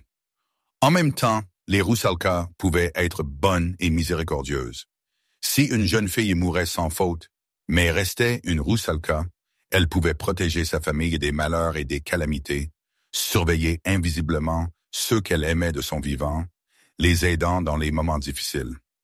On disait que parfois, elles sortaient la nuit sur le rivage, s'asseyaient sur des pierres et peignaient leurs longs cheveux avec des peignes d'argent, soupiraient et pleuraient doucement, se souvenant de leur vie passée et de ce qu'elles avaient perdu. Chez les slaves, les rivières et les lacs respiraient, vivaient leur propre vie et avaient leur propre caractère unique. Et si une personne savait s'entendre avec les esprits de l'eau, leur montrait respect et vénération, elle pouvait trouver protection, chance et tranquillité sur l'eau. Mais si elle oubliait qu'elle n'était qu'un invité dans leur monde et commençait à se comporter de manière inconvenante, pouvait être entraînée dans les profondeurs, la condamnant à des souffrances éternelles. Et même de nos jours, en se tenant au bord d'une rivière un matin brumeux, on peut percevoir un murmure silencieux des vases venant de loin. Peut-être s'agit-il simplement d'une légère brise qui agite les herbes côtières, ou peut-être que le Vodianoi appelle à lui, attirant dans ses domaines sous-marins, ou que les Rusalka rient, se souvenant de ceux qui sont venus autrefois à l'eau mais ne sont jamais revenus. Si des sons étranges se faisaient entendre dans la maison la nuit, si des objets disparaissaient et réapparaissaient soudainement dans les endroits les plus insolites, si une poule pondait soudain un œuf noir, on disait dans le peuple qu'une Kikimora s'était installée dans la maison, une invitée indésirable et une ombre sombre parmi les esprits domestiques. La Kikimora pouvait être l'esprit d'une âme en peine, un vagabond errant entre les mondes, pouvait apparaître comme une punition pour les péchés commis, et parfois venait simplement dans une maison où régnait le chaos, la pauvreté et les querelles constantes. Elle se cachait dans les coins sombres, courait sur le sol la nuit, émettant de légers bruissements, et chuchotait quelque chose d'inintelligible à l'oreille des personnes endormies, leur inspirant anxiété et inquiétude. Si des voix étouffées, des grincements de pas se faisaient entendre dans la maison, comme si quelqu'un d'invisible se promenait dans les pièces, c'était un signe certain de la présence d'une Kikimora. Elle ne détruisait pas la maison au sens propre du terme, mais inspirait l'anxiété, aspirait les forces vitales et enlevait la paix à tous les membres du foyer. La Kikimora n'aimait surtout pas les maîtresses de maison paresseuses. Elle pouvait gâcher le fil, emmêler les fils et ruiner leur travail minutieux. Mais si on la traitait correctement, on pouvait l'expulser de la maison. Pour ce faire, il fallait nettoyer soigneusement la maison, accrocher des bouquets de millepertuis dans les coins, lire des incantations spéciales et frapper 3 fois sur le seuil en disant « Là où va la nuit, vas-y toi aussi ». Si la Kikimora ne partait pas après cela, cela signifiait que quelque chose la retenait dans cette maison, et les propriétaires devaient réfléchir aux secrets qu'ils se cachaient à eux-mêmes, qui ne permettaient pas à l'esprit de quitter leur logement. Le banya était pour les slaves un lieu particulier, rempli d'une force mystique. Il était à la fois sacré et dangereux. On y purifiait le corps et l'âme, se débarrassant des maladies et de l'énergie négative, mais c'est précisément là que l'on devenait le plus vulnérable aux forces de l'au-delà, ôtant ses vêtements et se retrouvant seul avec soi-même. Et le Bannik, l'esprit maître du banya, régnait sur tout cet espace mystérieux. Il n'était pas un esprit doux et bon. Le Bannik pouvait effrayer, brûler et chasser du banya celui qui se comportait de manière irrespectueuse et ne respectait pas certaines règles. Si l'on se baignait trop longtemps ou si l'on faisait du bruit dans le banya, il pouvait jeter des pierres chaudes du four, verser de l'eau bouillante ou faire grincer les murs de rire malveillant, avertissant de son mécontentement. On disait que si le Bannik touchait une personne avec une main froide et visqueuse, c'était un signe certain de malheur, annonçant de sérieux problèmes. Si la vapeur dans le banya devenait soudain épaisse comme du lait, cela signifiait que le Bannik était mécontent de quelque chose et il fallait s'efforcer de l'apaiser pour éviter sa colère. C'est pourquoi on laissait toujours une petite collation pour le Bannik dans le banya. Un morceau de pain, un peu de sel et parfois des cendres pour qu'il ne se fâche pas et ne fasse pas de mal aux gens. Mais le Bannik n'était pas seulement un esprit mauvais et vengeur, il pouvait prédire l'avenir, aidant à connaître son destin. Les jeunes filles tirant les cartes dans le banya pour connaître leur destin se déshabillaient devant le four et demandaient « Que dois-je attendre de l'avenir ?» Si l'esprit touchait avec une paume chaude, alors attendez-vous au bonheur et à la chance, et si c'était avec une main froide, alors préparez-vous au malheur et aux difficultés. Mais il était particulièrement dangereux d'aller au banya pendant les Sviatki, une période spéciale de fêtes d'hiver qui durait de Noël à l'Épiphanie, lorsque les frontières entre les mondes devenaient minces et perméables. Pendant cette période, les forces impures sortaient et les gens devenaient particulièrement vulnérables à leur influence. On disait que le Bannik devenait particulièrement mauvais et imprévisible pendant ces jours. Si quelqu'un osait se baigner dans le banya la nuit, il pouvait voir dans la vapeur épaisse non pas seulement des ombres, mais son propre destin, connaître son avenir ou même voir sa propre mort. En dehors de la maison et de la cour, régnait le Dvorovoy, l'esprit protecteur de la cour et du bétail. Il était moins connu que le Domovoy, mais jouait un rôle tout aussi important dans la prospérité de la famille. Il surveillait le bétail, les chevaux et l'ordre dans la cour, et si on s'entendait bien avec lui, le bétail était en bonne santé et fertile, la récolte abondante et toute l'exploitation solide et prospère. L'esprit de la cour était perçu comme une entité forte et trapue, rappelant vaguement un humain, mais toujours enveloppé d'ombre, dissimulant son véritable aspect. Il n'aimait pas se montrer aux gens, préférant rester invisible. Mais si les propriétaires lui plaisaient, on pouvait l'entendre la nuit, se promenant tranquillement dans la cour, vérifiant la solidité des portails et caressant tendrement les chevaux, prenant soin d'eux. Cependant, si le propriétaire traitait le bétail avec cruauté et négligence, ne nettoyait pas la cour, ne veillait pas à l'ordre dans la ferme, l'esprit de la cour pouvait se mettre très en colère et commencer à se venger. Alors commençaient des maladies inexplicables du bétail, des boiteries chez les chevaux et les vaches, les récoltes étaient gâchées et le chaos régnait dans la ferme. L'esprit de la cour n'aimait particulièrement pas les bergers paresseux et irresponsables qui ne se souciaient pas du troupeau. Il pouvait emmêler les rênes, effrayer les chevaux, émettre un sifflement sinistre ou envelopper le troupeau d'un épais brouillard égarant le bétail. Pour apaiser l'esprit de la cour et regagner sa faveur, on lui laissait un bol de lait frais ou un morceau de pain parfumé dans un coin sombre de la grange, exprimant ainsi son respect et reconnaissant sa culpabilité. Et si quelqu'un déménageait, il appelait toujours l'esprit de la cour avec lui, afin qu'il continue à protéger sa ferme, à apporter la prospérité et à défendre contre les malheurs. La nuit, lorsque le vent frappait avec force les volets, lorsque des cris horribles d'animaux sauvages résonnaient dans les forêts lointaines, lorsque les ombres dansaient de façon étrange sur les murs, créant des images effrayantes, les gens savaient qu'il ne s'agissait pas d'une simple coïncidence, mais d'une manifestation de force obscure. Dans les coins les plus sombres du monde résidaient des forces qu'on ne pouvait pas nommer, des forces se nourrissant de la peur et de la faiblesse humaine. Elles n'existaient pas seulement dans les mythes et les légendes anciennes, on les craignait et on ressentait leur présence invisible, car il suffisait de faire un faux pas, de violer les anciennes interdictions, de perdre sa vigilance et sa prudence, et elles trouvaient aussitôt le chemin de l'homme pénétrant dans sa vie. Les slaves croyaient que les démons étaient des créatures des ténèbres, des esprits maléfiques qui tentaient les gens, les poussant à commettre de mauvaises actions et leur chuchotant de mauvaises pensées. Ils vivaient dans les coins sombres, dans les débarras poussiéreux, les lieux abandonnés, mais ils aimaient surtout se cacher dans la tête de l'homme, dans ses doutes, ses peurs et ses faiblesses, le soumettant progressivement à leur volonté. On disait que les démons possédaient les gens, les poussant à l'ivresse, au vol et à la commission d'autres actes ignobles. Si une personne commençait à se comporter de manière étrange et inappropriée, à devenir démoniaque, à rire sans raison ou à se mettre soudainement en colère, cela signifiait qu'un démon était déjà assis sur ses épaules et lui chuchotait toutes sortes de méchancetés à l'oreille, l'incitant à de mauvaises actions. On craignait particulièrement les démons noirs, des créatures maléfiques qui causaient divers malheurs, ruinaient les récoltes et jetaient des sorts aux gens et au bétail. Ils pouvaient être invoqués par de méchants sorciers pour commettre leurs actes sombres, mais même dans ce cas, les démons eux-mêmes n'obéissaient à personne, se distinguaient par leur entêtement et leur perfidie. Si on les mettait en colère, ils pouvaient même ruiner leur maître, retournant leur colère contre lui. On disait que la meilleure façon de se débarrasser d'un démon était le rire.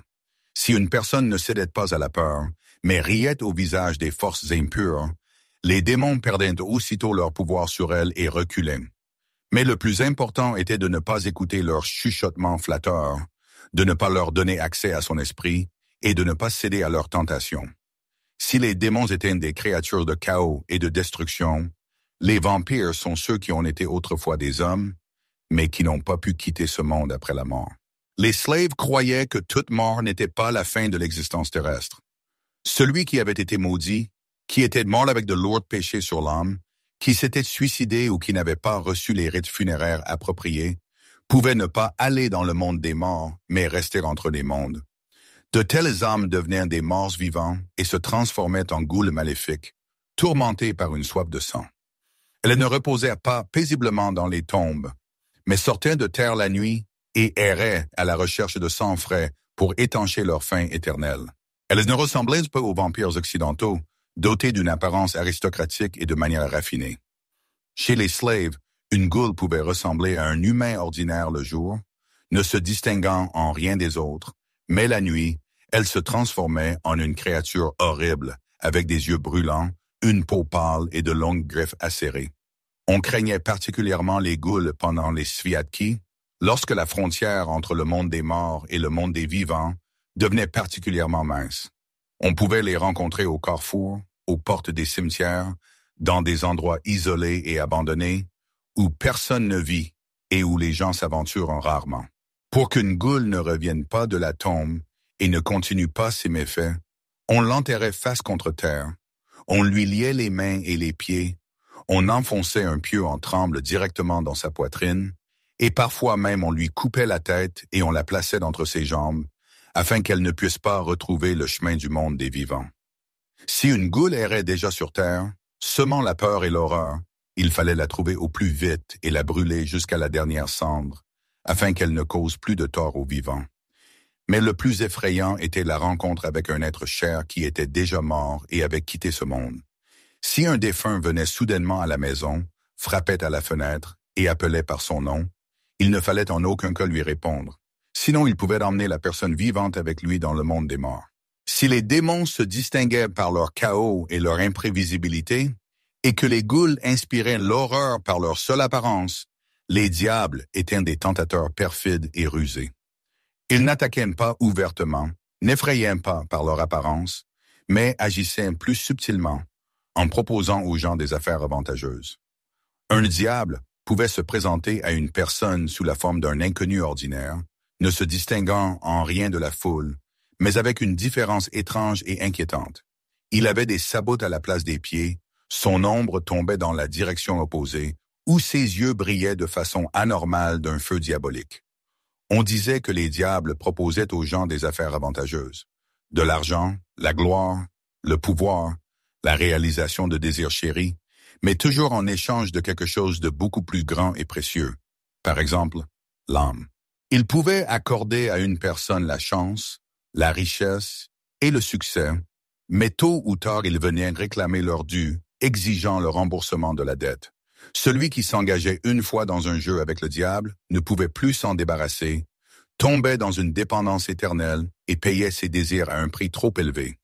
Mais les diables n'étaient pas seulement dangereux et perfides, mais parfois aussi drôles et ridicules. Dans les contes populaires russes, ils se faisaient souvent tromper par les gens eux-mêmes, se retrouvaient dans des situations stupides et ne pouvaient pas faire face à la ruse et à l'ingéniosité des simples paysans. C'est pourquoi on ne les craignait pas seulement, mais on s'en moquait aussi, car le rire les affaiblissait et les privait de leur pouvoir. Les slaves savaient pertinemment que si l'on avait peur de quelque chose, on devenait vulnérable et sans défense face au mal. C'est pourquoi ils ne combattaient pas les forces impures directement, par la force brute, mais les contournaient avec intelligence et ruse, en utilisant divers moyens de protection. Contre les démons, ils utilisaient des amulettes et des incantations, croyant en leur pouvoir protecteur. On pensait que si une personne était forte d'esprit, pure dans ses pensées et vivait en conscience, les démons ne l'approcheraient pas et ne pourraient pas lui faire de mal. Contre les goules, il fallait utiliser le tremble, le feu et des prières sincères, chassant le mal. On les craignait, mais on savait que tôt ou tard, on pouvait les arrêter si l'on agissait correctement et qu'on ne cédait pas à la panique. Les diables et autres démons pouvaient être déjoués en faisant preuve d'ingéniosité et de ressources. Si une personne ne cédait pas à leurs caprices, ne succombait pas à leurs tentations et gardait son âme pure, ils perdaient leur pouvoir sur elle et devenaient impuissants. Mais le plus important était de ne jamais laisser la peur entrer dans son cœur, car la peur est l'arme principale des forces obscures, car les démons et les ténèbres ne sont forts que là où une personne ne croit pas en elle-même, où elle est faible d'esprit et sujette aux émotions négatives. Et même aujourd'hui, au cœur de la nuit, lorsqu'une branche sèche grince dans la forêt et que le vent apporte des sons étranges et effrayants, quelque chose à l'intérieur suggère qu'il vaut mieux ne pas se retourner, ne pas céder à la peur et ne pas attirer les forces impures.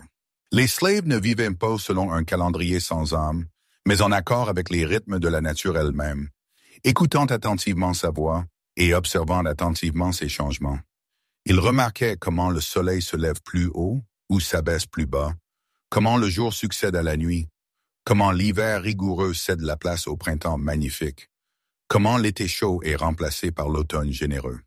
Ils n'attendaient pas simplement les changements, ils les célébraient solennellement, les accueillant avec des chants joyeux, des feux de joie joyeux, de délicieuses friandises et l'accomplissement de rites anciens, non pas pour simplement vivre leur vie, mais pour suivre le rythme de son éternel cycle, se sentant partie intégrante de ce grand processus. Ils croyaient que tout dans le monde était inextricablement lié. L'homme, les animaux, les esprits, les dieux et même le temps lui-même formaient un tout. L'année ne se déroulait pas selon des chiffres et des dates, mais selon des événements vivants et significatifs. La naissance du soleil, l'arrivée du printemps tant attendu, le plein cœur de l'été chaud, la récolte de la moisson généreuse et la première neige. Chacune de ces étapes importantes était marquée par ses propres rituels particuliers qui aidaient à maintenir l'harmonie dans le monde et à assurer le bien-être des gens. L'un des concepts les plus importants de la culture slave était le cycle annuel, une représentation du cycle éternel de la vie et de la nature, qui passait par 4 points principaux, reliant étroitement l'homme à l'univers entier. Et chacun de ces points était marqué par de grandes fêtes vénérées. La nuit la plus longue de l'année était considérée comme la nuit du solstice d'hiver, lorsque les ténèbres atteignaient leur apogée et qu'il semblait qu'elles remportaient une victoire totale sur la lumière. Mais c'est précisément à ce moment critique qu'une nouvelle lumière naissait, donnant l'espoir d'une renaissance. C'est ainsi que les slaves percevaient la fête de Kolyada, une période où le vieux soleil mourait, terminant son cycle annuel, et où le nouveau soleil naissait pour devenir plus fort de jour en jour, apportant chaleur et lumière au monde. C'était une fête de renouveau, d'espoir lumineux et du début d'une nouvelle année, remplie de joie et de prospérité. Les gens croyaient qu'en ces jours magiques, la frontière entre les différents mondes s'ouvrait et que des esprits bienveillants apportant le bonheur, ainsi que des forces maléfiques cherchant à faire du mal, pouvaient jeter un coup d'œil dans leur maison. Afin de se protéger et de protéger leurs proches des mauvais esprits et d'attirer la chance et la prospérité dans la maison, on organisait des fêtes bruyantes, on allumait des feux joyeux, on préparait de délicieuses friandises et on accomplissait le rite de la Kolyada avec des chants. La Kolyada était l'un des rites les plus anciens et les plus vénérés, qui a survécu jusqu'à nos jours. Les jeunes gens se déguisaient avec des masques de divers animaux, esprits et créatures mythiques, allaient de maison en maison, chantant des chants joyeux et demandant des friandises. Refuser d'offrir des friandises aux Kolyaduvchiki était considéré comme extrêmement indésirable, car cela pouvait attirer le malheur pour toute l'année et priver la maison de chance. Pour éloigner les forces impures, on accrochait des crânes d'animaux aux portes des maisons, ainsi que des branches de sorbier, un arbre qui était considéré depuis longtemps comme une amulette fiable, protégeant du mal. Parfois, on déposait des braises du feu de joie festif devant le seuil de la maison, croyant que cela empêcherait les mauvais esprits de franchir la limite du foyer et d'y pénétrer. On allumait des feux sacrés, des torches, des bougies et de grands feux de joie, symbolisant le nouveau soleil qui, chaque jour, brillerait de plus en plus fort et réchaufferait la terre. Dans certains endroits, on brûlait une roue de bois, ancien symbole du soleil qui roule à travers la voûte céleste, illuminant le monde de sa lumière. Pendant cette nuit magique, on pratiquait la divination, tentant de prédire l'avenir, on formait des vœux secrets et on croyait qu'ils se réaliseraient immanquablement.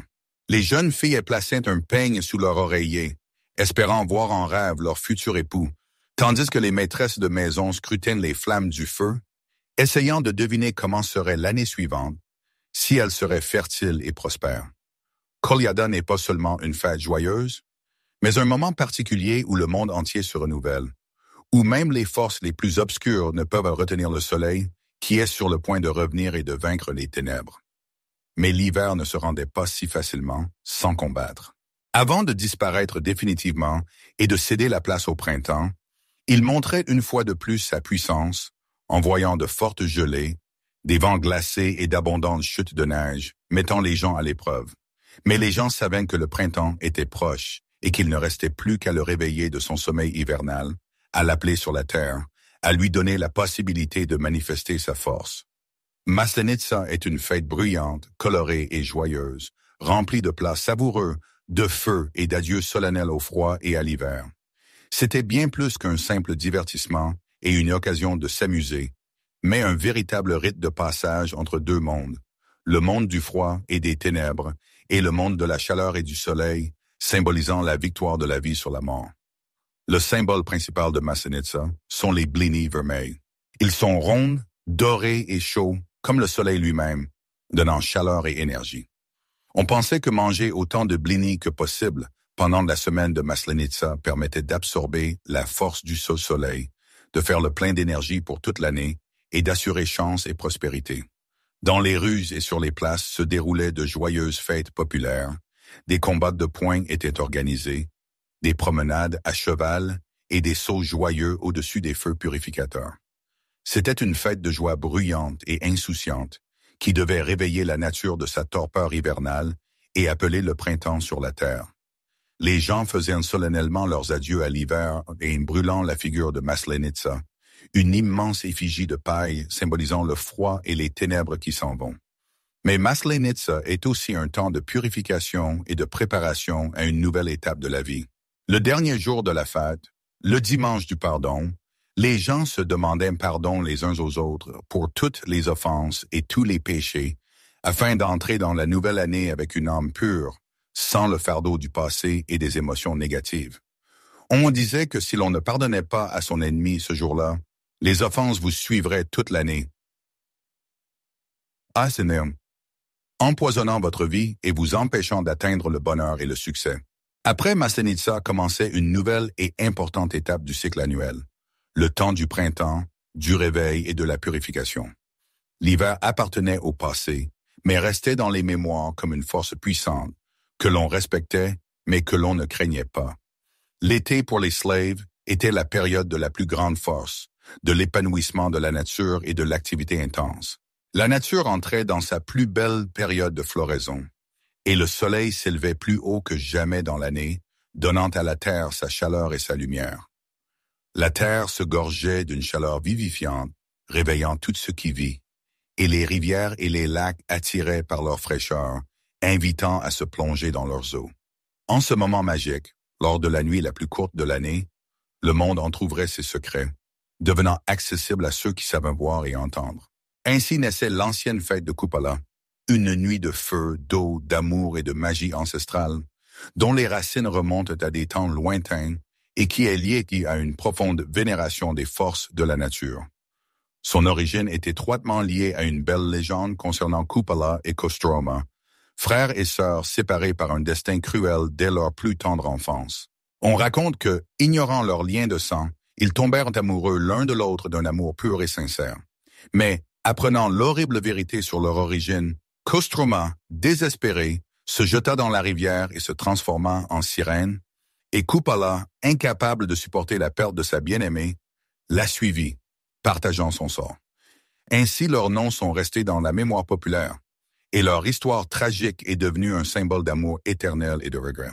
C'est en leur honneur qu'est apparue cette fête magique, symbolisant l'union indissoluble de l'eau et du feu, de l'amour et de la tragédie, de la vie et de la mort, qui sont des parties intégrantes de l'existence humaine. Ce jour était étroitement lié aux forces naturelles et était considéré comme le moment où le soleil atteint son zénith et où le monde se remplit d'une magie et d'un enchantement particulier. Les gens croyaient que la nuit de Kupala, on pouvait connaître son destin futur, se purifier des malheurs et des infortunes, attirer le bonheur et la chance dans sa vie, et même voir ce qui est habituellement caché aux yeux des hommes. Cette nuit-là, on allumait de grands feux de joie, au-dessus desquels on sautait avec audace, croyant que la flamme purificatrice brûlait toutes les maladies et tous les échecs, libérant la personne de l'énergie négative. Si de jeunes gens sautaient même par-dessus le feu de joie, en se tenant fermement la main, et que leurs doigts ne se séparaient pas pendant le saut, on considérait qu'ils seraient ensemble pour toujours, que leur amour serait fort et inébranlable.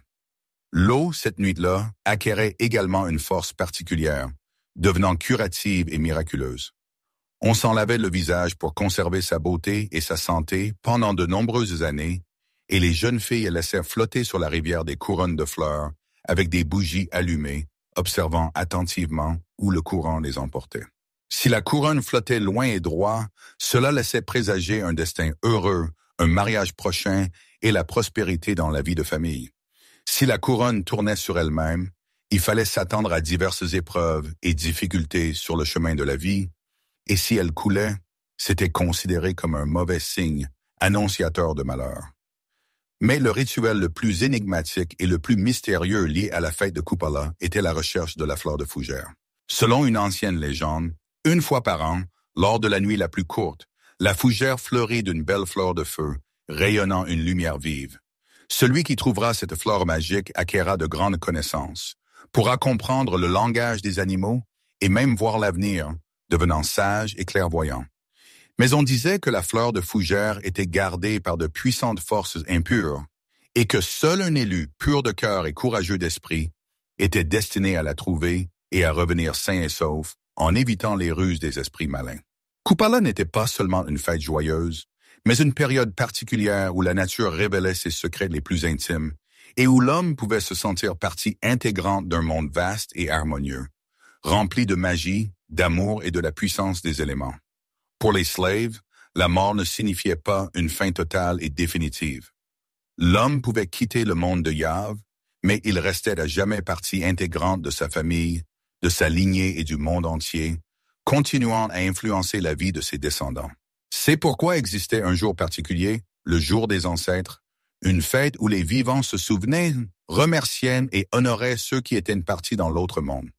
Ce jour était un moment privilégié pour maintenir le lien avec les ancêtres, renforcer les liens familiaux et vénérer les traditions. Les gens croyaient que les âmes des parents décédés pouvaient venir dans leur maison, observer la façon dont vivaient leurs descendants, les bénir pour leurs bonnes actions ou les avertir d'un malheur imminent, les aidant ainsi à éviter le danger. Ce jour-là, on organisait un repas commémoratif auquel on invitait tous les parents et les proches. On préparait de la koutia, des blinis et du kissel, on mettait une assiette à part pour les ancêtres disparus, et on laissait des morceaux de nourriture sur la fenêtre, au seuil de la porte et dans le jardin, afin qu'ils puissent venir partager le repas avec les vivants. Mais ce n'était pas seulement un jour de mémoire et de deuil, mais avant tout un jour de lien spirituel entre les générations. Les gens croyaient que ce jour-là, on pouvait entendre la voix des ancêtres, leur poser des questions sur son destin, leur demander de protéger et de prendre soin de toute la lignée. Afin de ne pas offenser les parents décédés, il ne fallait pas faire de bruit, se disputer, se quereller ou jurer ce jour-là, car les ancêtres pouvaient être offensés par un tel comportement irrespectueux et se détourner de leurs descendants. Il était également considéré comme dangereux de mal parler des personnes décédées, car cela pouvait attirer le malheur et l'infortune dans la maison. Les restes de nourriture laissés pour les ancêtres ne devaient en aucun cas être jetés, ils étaient laissés toute la nuit, et le matin, ils étaient emmenés dehors et donnés à la terre, croyant qu'elle les accepterait avec gratitude. Le feu sous forme de bougie, de feu de joie ou de torche était le principal symbole de ce jour, rappelant le lien entre les mondes. Il éclairait le chemin de ces âmes qui venaient de Navi pour regarder leurs descendants, savoir comment ils vivaient et ce qu'ils faisaient.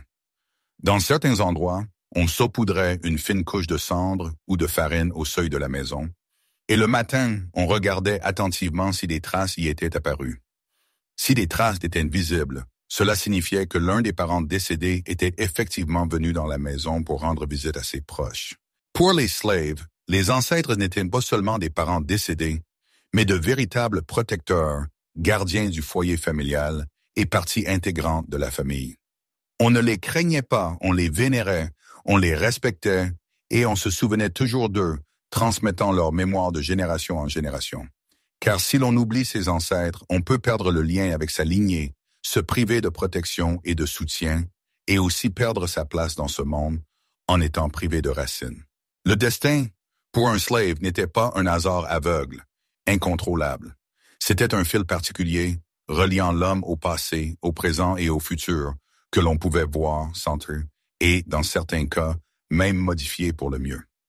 Les différentes formes de divination faisaient une partie intégrante de la vie quotidienne des slaves. Grâce à elles, ils essayaient de trouver des réponses aux questions qui les préoccupaient, de voir les signes du destin et de recevoir des avertissements sur un danger imminent. Ils regardaient attentivement les ombres étranges dans le feu, essayant d'en déchiffrer le sens caché, cherchaient des signes particuliers dans le vol des oiseaux et écoutaient comment l'écho résonnait dans la forêt, croyant que la nature donne toujours des indices à ceux qui savent les voir et les entendre. Les incantations étaient prononcées à voix basse sur le vent, l'eau et le pain, afin d'attirer la chance et la prospérité dans sa vie, de se protéger des malheurs et des infortunes, de guérir des maladies et d'atteindre l'harmonie spirituelle. Les slaves savaient pertinemment que le destin n'est pas simplement quelque chose de prédéterminé d'en haut et d'immuable, mais quelque chose que l'on peut entendre et comprendre si l'on sait écouter la voix de la nature et son intuition. La foi païenne des slaves était en constante évolution, s'enrichissant de nouvelles images, idées et conceptions apportées par diverses cultures. Elle ne se présentait pas sous la forme d'un code de loi strict ou de dogmes écrits comme les religions modernes, mais vivait et se transmettait oralement sous forme de contes populaires, de cérémonies colorées et de traditions quotidiennes. Pour les anciens slaves, le monde était animé, rempli de divers esprits, divinités et forces mystérieuses qu'il fallait respecter, apaiser et avec lesquelles il fallait savoir interagir. Les slaves ont parcouru un long et difficile chemin, passant de petites tribus vivant dans les forêts et sur les rives des rivières à de puissantes unions s'étendant sur de vastes territoires, de la mer Baltique à la mer Noire. Leur foi a évolué avec eux, s'adaptant aux nouvelles conditions de vie, aux influences culturelles et aux défis de l'époque. La religion slave combinait deux niveaux principaux, les grands dieux, connus de nombreux peuples slaves, et les esprits locaux, vénérés dans des localités spécifiques. Les dieux du panthéon principal, tels que le tonnerre Perun, le protecteur du bétail Vélès ou le solaire Dachbog, étaient présents chez différents peuples slaves, mais leur rôle et leur degré de vénération variaient selon les régions. Cependant, dans certaines terres, on vénérait davantage le puissant dieu du tonnerre et de la guerre, dans d'autres, la divinité solaire généreuse, et ailleurs on vénérait particulièrement la déesse du destin et de la fertilité, garantissant le bien-être du peuple. Parallèlement aux grands dieux, il existait de nombreux esprits des forêts, des rivières et des maisons, protégeant la nature et les habitations des hommes. Chaque localité pouvait avoir ses propres protecteurs, connus uniquement des habitants d'un village ou d'un hameau particulier. Ils ne faisaient pas partie du panthéon principal des grands dieux, mais restaient un élément important de la vie quotidienne des gens, exerçant une influence directe sur celle-ci. Ainsi, le paganisme des slaves combinait une croyance commune, unissant tous les peuples slaves, et une multitude de coutumes et de traditions locales, ce qui le rendait extrêmement flexible, vivant et adapté aux conditions spécifiques. Les slaves ne vivaient pas isolés des autres peuples. Ils étaient en contact permanent avec les tribus et les États voisins, empruntant divers éléments culturels, y compris des conceptions religieuses. Parmi les premiers à influencer la culture et la religion slave figuraient les tribus nomades des Scythes qui vivaient dans les steppes de la région de la mer Noire. Ils vénéraient les dieux de la guerre, du soleil et du monde souterrain, et ces images ont fort bien pu se refléter dans le panthéon slave, l'enrichissant de nouvelles couleurs. Il est possible que ce soit auprès des tribus Scythes nomades que les slaves aient adopté l'image majestueuse du tonnerre Perun, devenu le protecteur des guerriers et le défenseur de la justice. Les tribus germaniques, qui ont également influencé la culture slave, ont pu avoir un impact sur la formation des conceptions religieuses. Certains chercheurs modernes établissent des parallèles entre le Perun slave et le Thor scandinave, ainsi qu'entre le Vélès slave et l'Odin scandinave, qui étaient des dieux de la sagesse et de la magie. Ces similitudes ne signifient pas un emprunt direct d'image, mais montrent clairement l'influence des racines indo-européennes communes et des contacts culturels entre différents peuples. Les Grecs avec lesquels les slaves vivaient en voisin dans les territoires du Sud ont également pu influencer les représentations des divinités solaires, enrichissant la mythologie slave de nouvelles images. Le culte de Dachbog, dieu de la lumière et de la fertilité, présente des traits similaires à l'Hélios de la Grèce antique qui régnait sur le soleil. Cependant, les slaves ne se contentaient pas d'adopter aveuglément les croyances des autres, mais les retravaillaient de manière créative, les intégrant dans leur propre vision du monde et les reliant étroitement aux forces naturelles et aux traditions anciennes. L'adoption du christianisme a été l'une des étapes les plus importantes et les plus décisives de l'histoire de la Russie, modifiant radicalement son développement futur, mais elle n'a pas détruit le paganisme du jour au lendemain. La foi slave, qui s'était développée au cours de nombreux siècles et qui imprégnait tous les domaines de la vie du peuple, était trop profondément ancrée dans sa conscience et sa culture pour pouvoir être éradiquée en peu de temps. Les anciens rites, les croyances populaires et les fêtes colorées, sanctifiées par des siècles d'histoire, ne pouvaient pas être simplement supprimés. C'est pourquoi pendant longtemps, le paganisme et le christianisme ont coexisté côte à côte, s'entremêlant progressivement et créant un phénomène unique connu sous le nom de dvoïavérie, double croyance. Le chemin vers le baptême de la Russie a été long et difficile, déterminé principalement par des raisons politiques et économiques. Avant le baptême, la Russie restait un État païen où l'on vénérait de nombreux dieux différents, chacun responsable d'un domaine de la vie spécifique. Cependant, vers la fin du Xe siècle, la Russie était déjà en contact actif avec le monde chrétien, représenté par Byzance, la Pologne et la Bulgarie, et elle s'inspirait de leur expérience culturelle. Ces pays avaient un système religieux clairement défini, unissant tous les peuples sous une seule foi, tandis que la Russie, restant païenne, apparaissait aux yeux des États chrétiens comme une puissance barbare et arriérée, dépourvue de fondements spirituels. Le prince Vladimir, qui régnait sagement à Kiev, comprenait parfaitement que pour renforcer son pouvoir et étendre son influence, il devait unir les terres slaves dispersées et créer un État unifié. Le paganisme, avec sa diversité de dieux et de traditions, était trop hétérogène et ne permettait pas d'unir les peuples, car chaque région pouvait vénérer des dieux différents et respecter des coutumes différentes. Une foi unique pour toutes les tribus slaves aiderait à unir le peuple sous une même idéologie, à créer un État puissant et à renforcer le pouvoir princier. Mais le choix d'une nouvelle religion n'était pas seulement une affaire intérieure. Il était en grande partie déterminé par des facteurs de politique étrangère. Vladimir menait une politique étrangère active, concluant des alliances avec différents pays et étendant les frontières de son État, et pour cela, il avait besoin d'alliés fiables. Selon une ancienne chronique, il a envisagé plusieurs options de réforme religieuse. L'adoption de l'islam, du judaïsme, du christianisme occidental et de l'orthodoxie byzantine. L'islam a été rejeté en raison de l'interdiction de consommer du vin, ce qui, selon le prince Vladimir, était totalement inacceptable pour les Russes, qui aimaient les joyeux festins. Le judaïsme n'a pas attiré le prince parce qu'il n'avait pas de centre politique fort et ne pouvait pas proposer d'alliances avantageuses. Le christianisme occidental semblait à Vladimir trop étranger et ne correspondait pas à la mentalité slave, tandis que Byzance, la puissance la plus riche et la plus puissante de l'époque, offrait non seulement une nouvelle religion, mais aussi une alliance politique avantageuse qui pouvait renforcer considérablement la Russie. En fin de compte, Vladimir a opté pour l'orthodoxie, et ce choix important a été étayé par un mariage dynastique. Il a épousé la princesse byzantine Anne, ce qui a considérablement amélioré le statut de la Russie en Europe, renforcé ses liens politiques et économiques avec Byzance et ouvert les portes à une interaction culturelle active. Après cela, le baptême de la Russie a commencé, marquant une nouvelle ère dans l'histoire du pays. Un baptême de masse a été organisé à Kiev dans les eaux de Dniepr, puis ce processus s'est étendu à tout le pays, touchant de plus en plus de régions. Mais malgré l'adoption officielle du christianisme et l'éradication forcée des croyances païennes, le paganisme n'a pas disparu sans laisser de traces, mais a continué à vivre secrètement dans le peuple, s'entremêlant avec la nouvelle religion.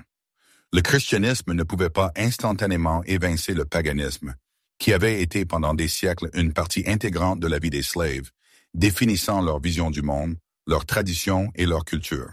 Les gens ne pouvaient pas simplement renoncer aux dieux que leurs ancêtres avaient vénérés pendant de nombreuses générations. C'est ainsi qu'est né en Russie le phénomène unique de la dvoïavérie, qui est une combinaison de rites, de traditions et de croyances chrétiennes et païennes, entrelacées dans un motif complexe et bizarre. Les premières décennies qui ont suivi le baptême forcé de la Russie ont été marquées par des mesures dures et cruelles dirigées contre l'ancienne foi païenne. Les temples païens ont été détruits, les idoles ont été profanées et détruites, et les prêtres, les mages et tous les partisans du paganisme ont été persécutés, humiliés et soumis à de cruelles tortures. De nombreux bosquets sacrés et sanctuaires ont été réduits en cendres, et des églises chrétiennes ont été érigées à leur place, symbolisant la victoire de la nouvelle foi sur l'ancienne. Cependant, malgré la résistance acharnée des païens et les mesures strictes, le christianisme s'est progressivement répandu dans les terres russes, pénétrant dans la conscience des gens.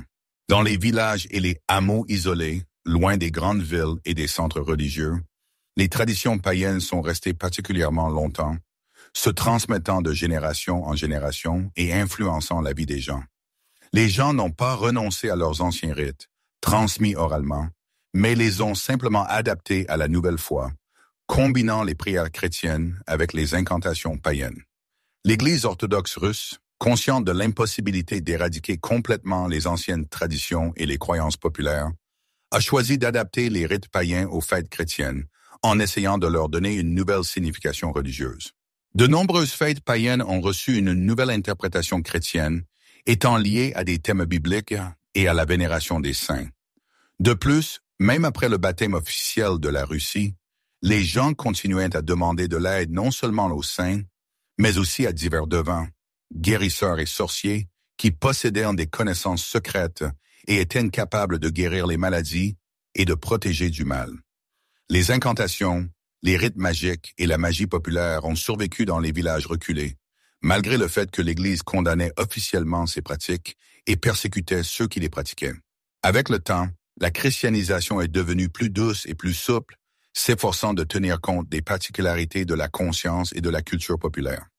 Au lieu d'éradiquer de force les anciennes croyances, les prêtres ont commencé à prêcher parmi le peuple simple, remplaçant progressivement les anciennes conceptions païennes par de nouvelles images et de nouveaux idéaux chrétiens.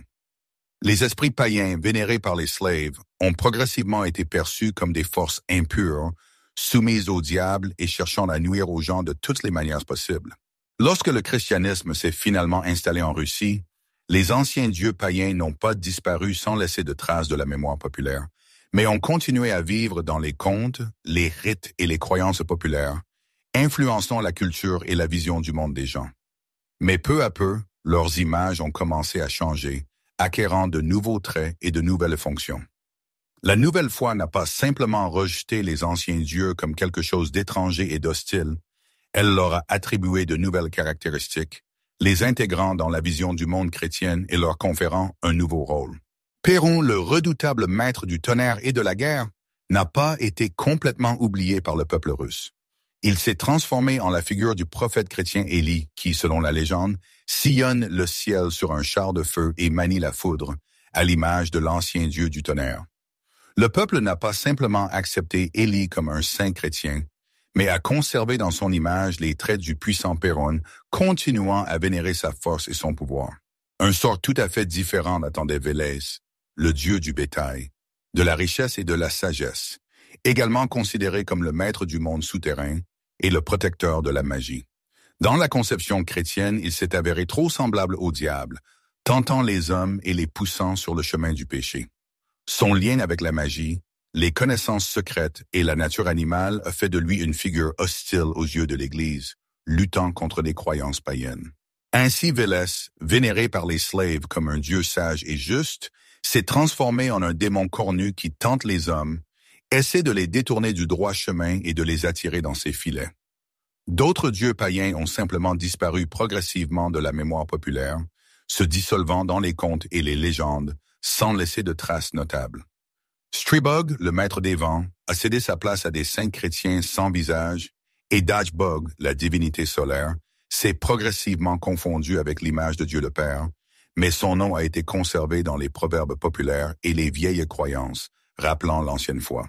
Ainsi, la foi chrétienne, afin de s'implanter sur la terre russe et de gagner le cœur des hommes, n'a pas simplement renié les dieux païens en les déclarant faux et inutiles, mais a réinterprété créativement leurs images, les transformant en de nouveaux personnages de la vision religieuse chrétienne du monde et leur attribuant d'autres fonctions. Bien que l'Église orthodoxe se soit efforcée avec insistance de remplacer complètement l'ancienne foi païenne, le peuple ne pouvait pas si facilement renoncer aux fêtes habituelles, aux rituels séculaires et aux coutumes établies qui constituaient le fondement de leur vie. C'est pourquoi les anciennes traditions païennes n'ont pas disparu sans laisser de traces, mais se sont transformées, ont changé d'apparence et se sont adaptées aux nouvelles conditions, mais ont continué à exister sous une forme renouvelée, transmise de génération en génération. L'un des exemples les plus frappants de cette transformation est la métamorphose de la nuit de la Saint-Jean, emplie de magie et de mystère, en la fête vénérée d'Ivan Kupala, dédiée à Jean-Baptiste. Dans les temps pré-chrétiens, cette nuit magique était considérée comme une période de magie particulière, lorsque les forces de la nature atteignaient leur apogée. L'eau et le feu acquéraient un pouvoir purificateur, les esprits pouvaient révéler aux hommes des secrets cachés, et les jeunes filles prédisaient leurs fiancés, espérant connaître le nom de leur futur mari.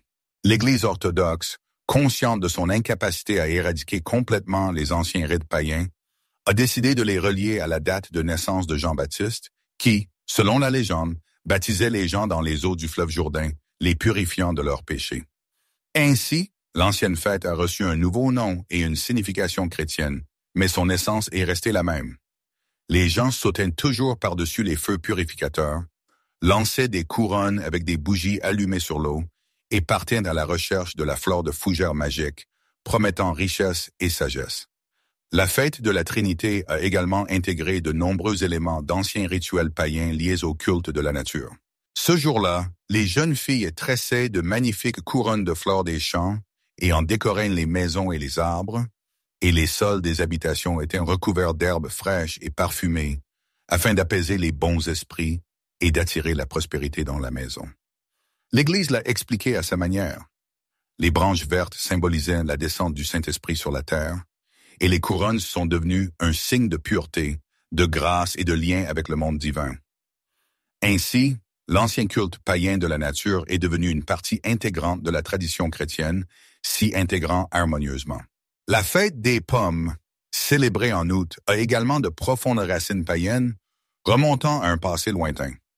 Dans les temps anciens, les gens offraient les premiers fruits de mûr en sacrifice aux dieux, leur exprimant leur gratitude pour la généreuse récolte et demandant la future fertilité de la terre. Le christianisme a remplacé cet ancien rite par la bénédiction des pommes à l'Église, mais le rituel lui-même est resté le même. Les gens continuaient à percevoir ce jour comme un moment de gratitude particulière envers la nature pour ses dons et espéraient sa générosité à l'avenir. La christianisation de la Russie n'a pas détruit le paganisme en tant que tel, elle n'a fait que modifier son apparence, l'adaptant au nouveau système religieux. Les anciennes croyances ont continué à vivre dans la culture populaire, s'entremêlant étroitement avec la nouvelle religion et créant une combinaison unique de dogmes chrétiens et d'anciennes traditions païennes. Même après de nombreux siècles, dans les rites populaires, les anciennes croyances et les fêtes colorées, on peut voir les échos de ces temps lointains où les slaves adoraient leurs dieux païens et ressentaient leur force invisible dans tout ce qui les entourait.